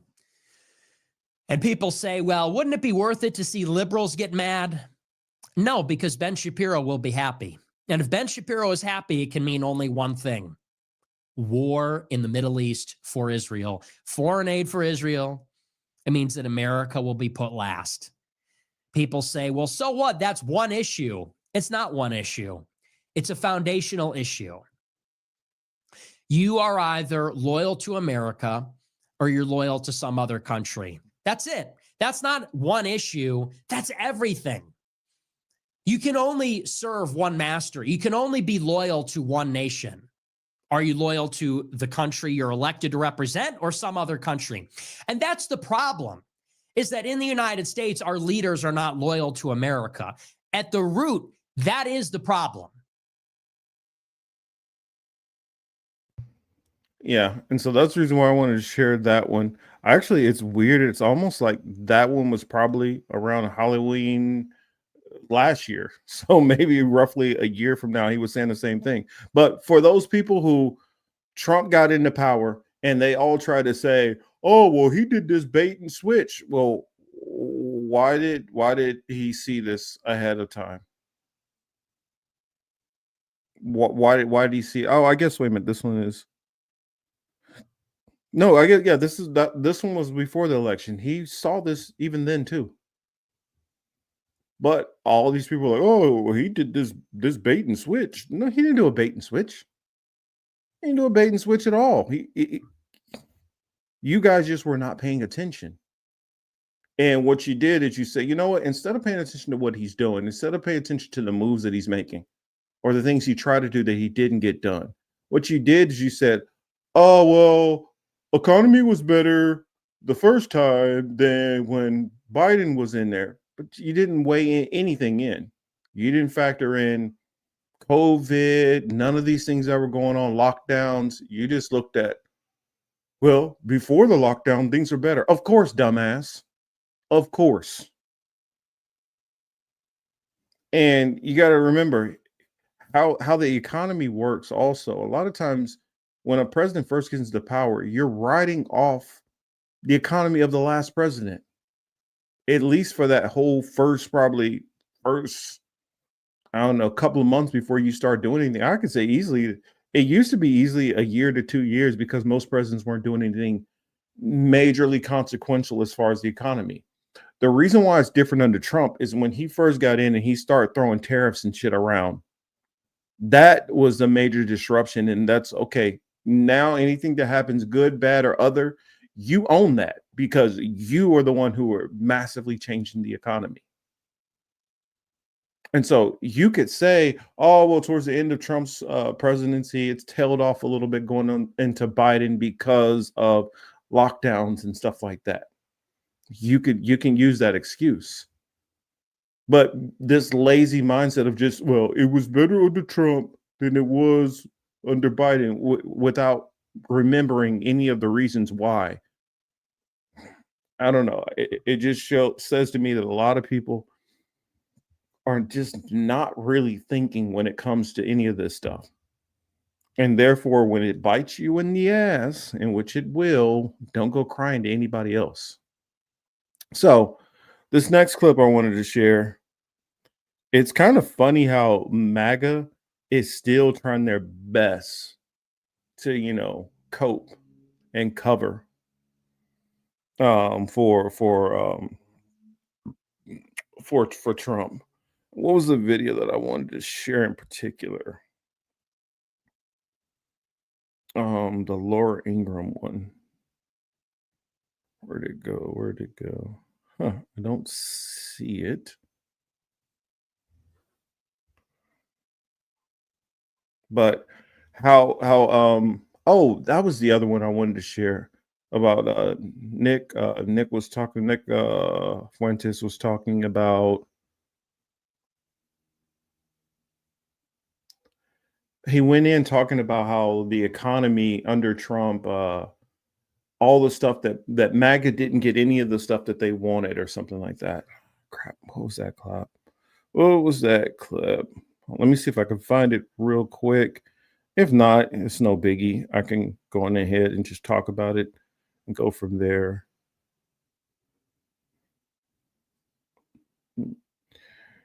Fuentes on Trump.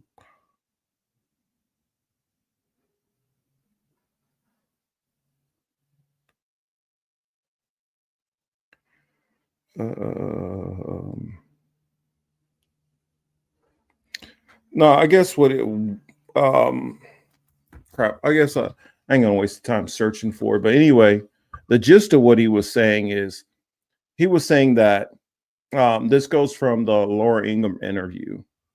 I think I did have a short clip from the Laura Ingraham interview. And that one I can get pretty quickly and send over.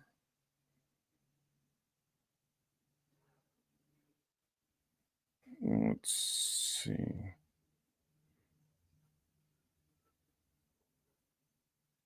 Some of these people I don't want to share from them. I guess I can use that one. That'll work. So I'm sending to myself.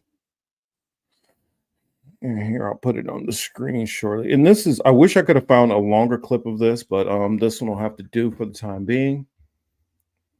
Because there was more that he said in there, but it was one thing in particular that Trump said that I was like, wow, really? Is that how you feel about it?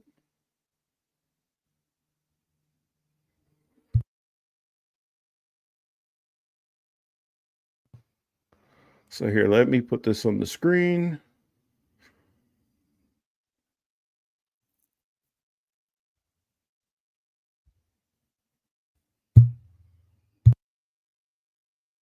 Going ahead and suing the BBC? Well, I guess I have to. Why not? Because they defrauded the public, and they've admitted it. And their top echelon, Director General and the CEO, this both is resigned. Within one of our great allies. They actually changed my January 6th speech, which was a beautiful speech, which was a very calming speech, and they made it sound radical. Priority for your administration, because if you want to raise wages for American workers, you can't flood the country with tens of thousands or hundreds of thousands of foreign workers. You also do have to bring in talent. When we have plenty of talented people here. No, you don't. We don't have talented people here. No, you don't have certain talents, and people have to learn. You can't take people off an unemployment line and say, I'm going to put you into a factory where we're going to make missiles, or I'm going to put How did we ever do it before? Well, I'll give you an example. In Georgia, they raided because they wanted illegal immigrants out. They had people from South Korea that made batteries all their lives. Making batteries are very complicated. It's not an easy thing and very dangerous. A lot of explosions, a lot of problems. They had like 500 or 600 people, early stages, to make batteries and to teach people how to do it. Well, they wanted them to get out of the country. You're going to need that, Laura. I mean, I know you and I disagree on this.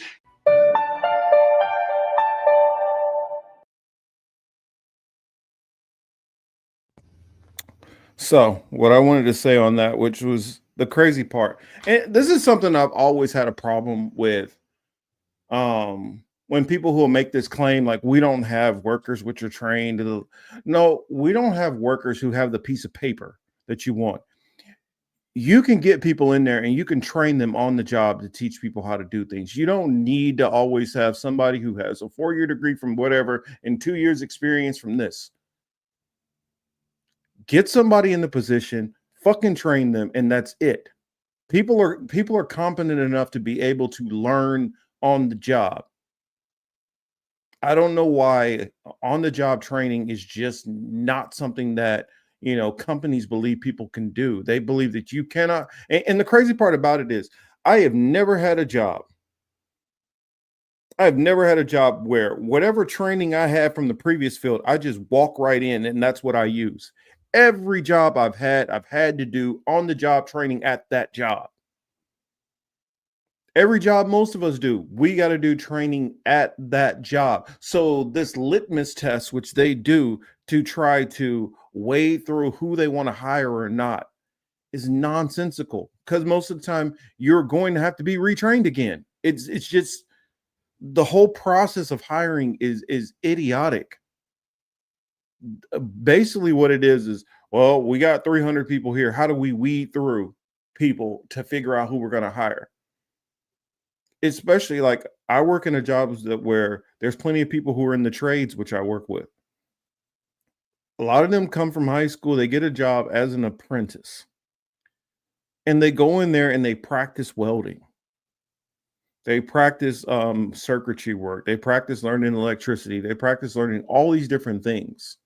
So then it is applied on the job. In the military, they don't go off of solely what you learned in A school. You get out there and you learn from the other people in their field and they teach you. And when he brought up, he jumped to that whole, well, we had this plant in Georgia with the, okay, yeah, scratch that. That's irrelevant. The reason why is what Laura Ingraham was saying was correct. You think that when they built these giant plants during World War II and all that, and they needed people to work, that these people had experience at doing it? No, they didn't. They trained them. And then they became proficient workers at doing it because they received the training. My grandfather, when he worked for the railroad, my grandfather dropped out of school in like the 2nd or 3rd grade. So his experience, he had no experience going to that field and he was able to do it. And what it is, we don't have, they're not trained. They're low skill. No, they're low skill because you don't give them the credit that they can learn anything. Do you think none of these people are capable of picking up a skill? You put money out there and say, hey, we need you to do X. And you get people, especially where they got a family that depends on them, they're going to learn how to do this fucking job. Period. That's why I it's always annoyed me seeing, well, we want to see that you have this training and this training and that and degree. All that's bullshit. Because you're not coming straight out of high school or coming out of college and using a lot of that directly, unless you're in specific fields. Like if you're in a scientific field, if you're a doctor, if you're a lawyer, handfuls of skills like that. But for the rest of most of the economy, working, and he talked about, working in a battery factory.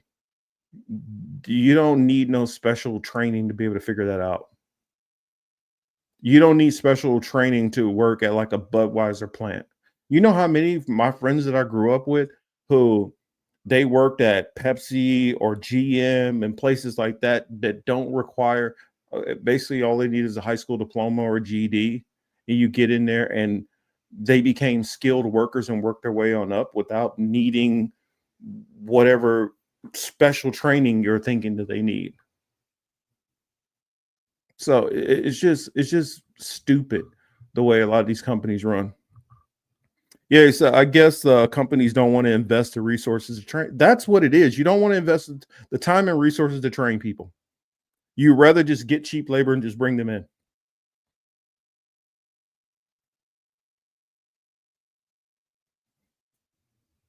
Yeah, but even if they drop the cost of college, you know how many people get hired into jobs with a college degree that has nothing to do with the field they're working in? There's people who they're going into the hotel business concierge and they got a degree in theater. Woo, you got a bachelor's degree in theory. Oh, you got one in sports medicine, but now you're going to work as business administration. I mean, it happens all the time. Oh, you got a 4-year degree. That's enough. Doesn't matter what the fuck is in sociology, criminal justice, whatever. Got 4-year degree. Boom. We'll hire you. There's plenty of people who go into education, who become teachers, who their degree has nothing to do with teaching. And how that works is they'll have that 4-year degree. What they'll do is they'll go on ahead and take the certifications that they need to get in there and become a substitute. Next thing you know, they've been subbing for a while. They become a teacher. A lot of times that'll happen when some teacher is out and you need a long-term sub. You become a long-term sub, and now you're teaching in this, and then they'll say, "Oh, you're doing such a good job. Well, we like to offer you this."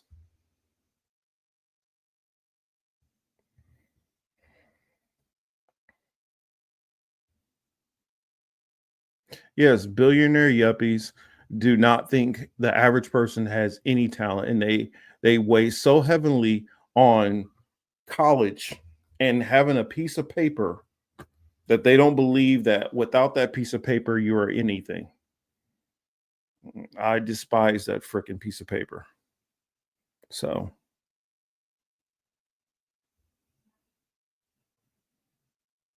well, I would even say, I mean, for instance, with regards to tech or military, no, even tech, a lot of times, if you have some basic knowledge in some of these things, you can do these jobs. I mean, um, perfect example, my aunt, one of my aunts worked for Boeing for many years, high school diploma.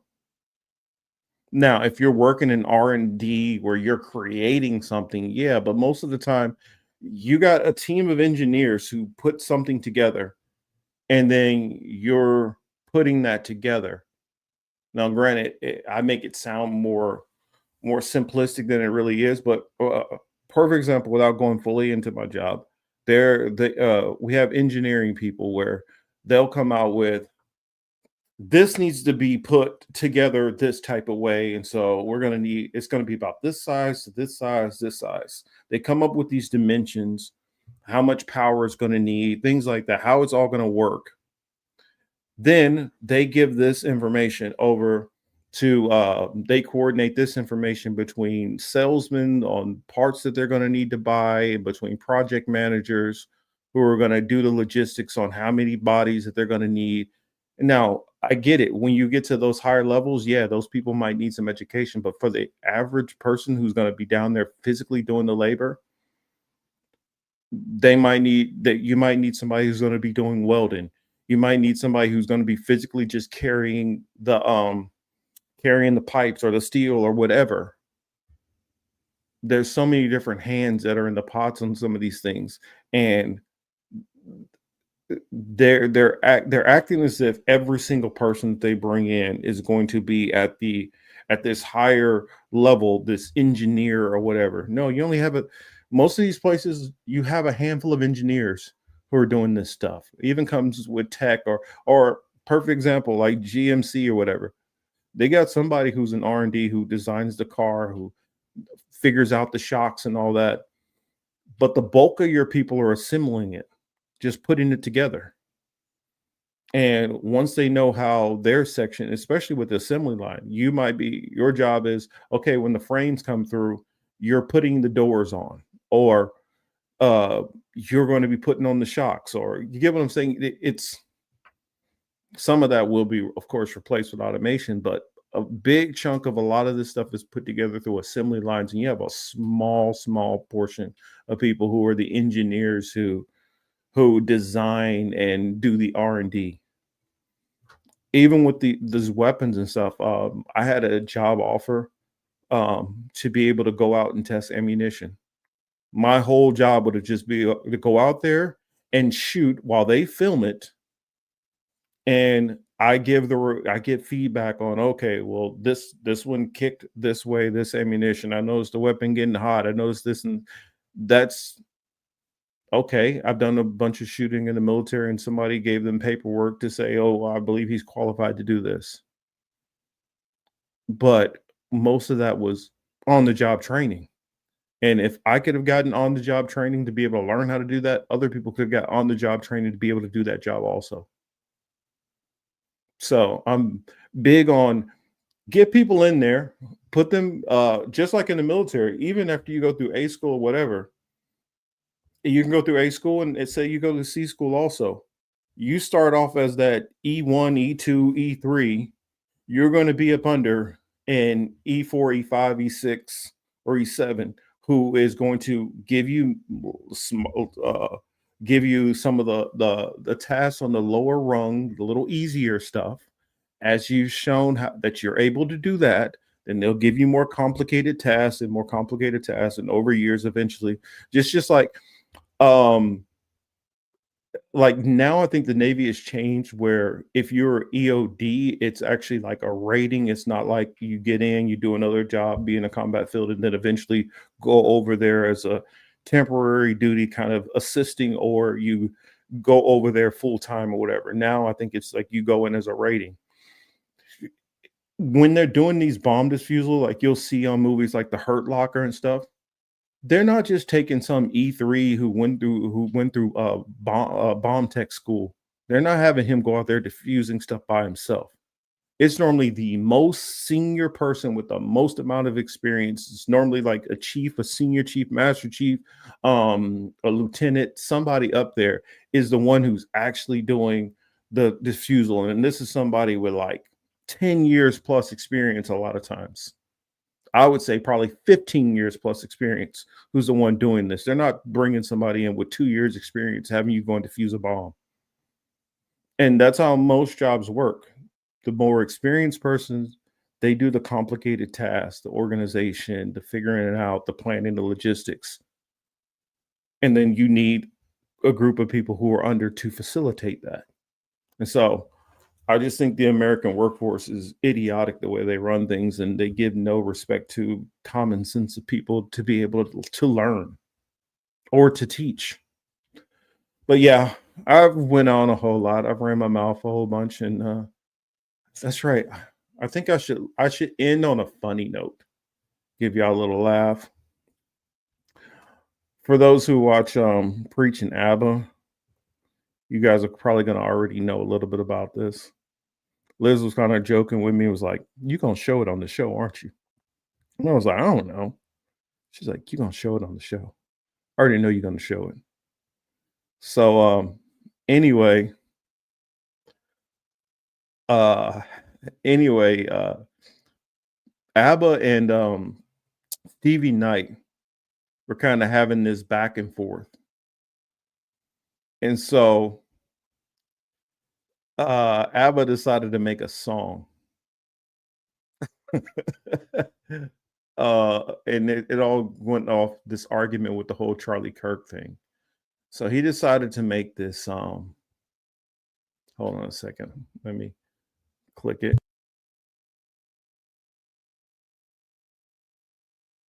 And so he decided to make this video to kind of like have a little fun with him. And I don't know if y'all have seen this or not, but I'm gonna leave y'all with a banger. He has another one too, what he did against Myron. That's pretty funny, but I figure I'll leave you guys with this club banger to end off the show, so we can end on a fun note.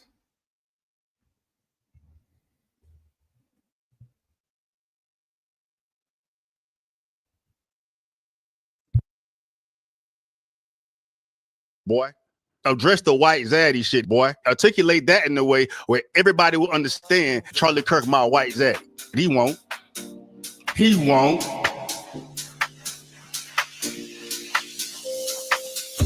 white daddy, my white daddy. Why Charlie Kirk is my white daddy? Why you gotta be a white daddy? Kirk my daddy.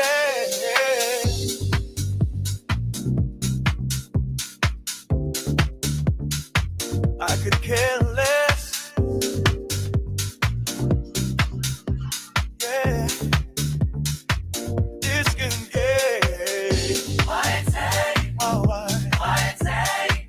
Yeah. Why Charlie Kirk is my white daddy? Boy. Why you gotta be a white daddy? Kirk my daddy. Oh. I could care less.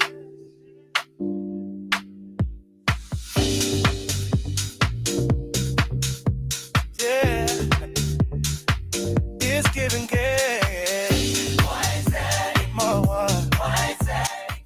Why Charlie Kirk is my white daddy? Why I gotta be a white daddy? Yeah, Kirk my daddy. White daddy, my white daddy. Why Charlie Kirk is my white daddy? Why I gotta be a white daddy? You stupid. Checkmate, motherfucker.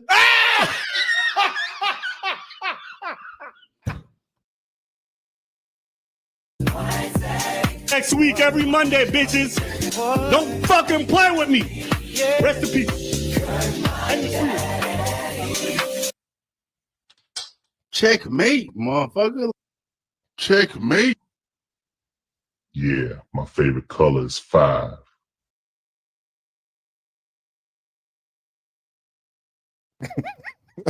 I'm sorry. I couldn't resist. I had to show it. So hopefully that was funny. I appreciate y'all for hanging out, tolerating me as you all do. Thank you for joining me. You could have been anywhere else on your Saturday night, but you decided to spend it here at the Political Matrix with me. So I appreciate it. Thank you for anybody who's watched from the whole show. Thank you all for who were here in the chat. Thank you for those who were here earlier who had to dip out. I appreciate you for at least just swinging through. Those who just caught it on the glimpse, I appreciate that also. And those who will watch this show later, much appreciation to all of you. And if you are still watching to this point and you're not subscribed, I humbly ask you to please subscribe, please like, and share it to a friend or colleague or somebody. I don't know. But on that note, this is the Political Matrix. I'm your host, Marcus Young Morpheus Cage, and we're out.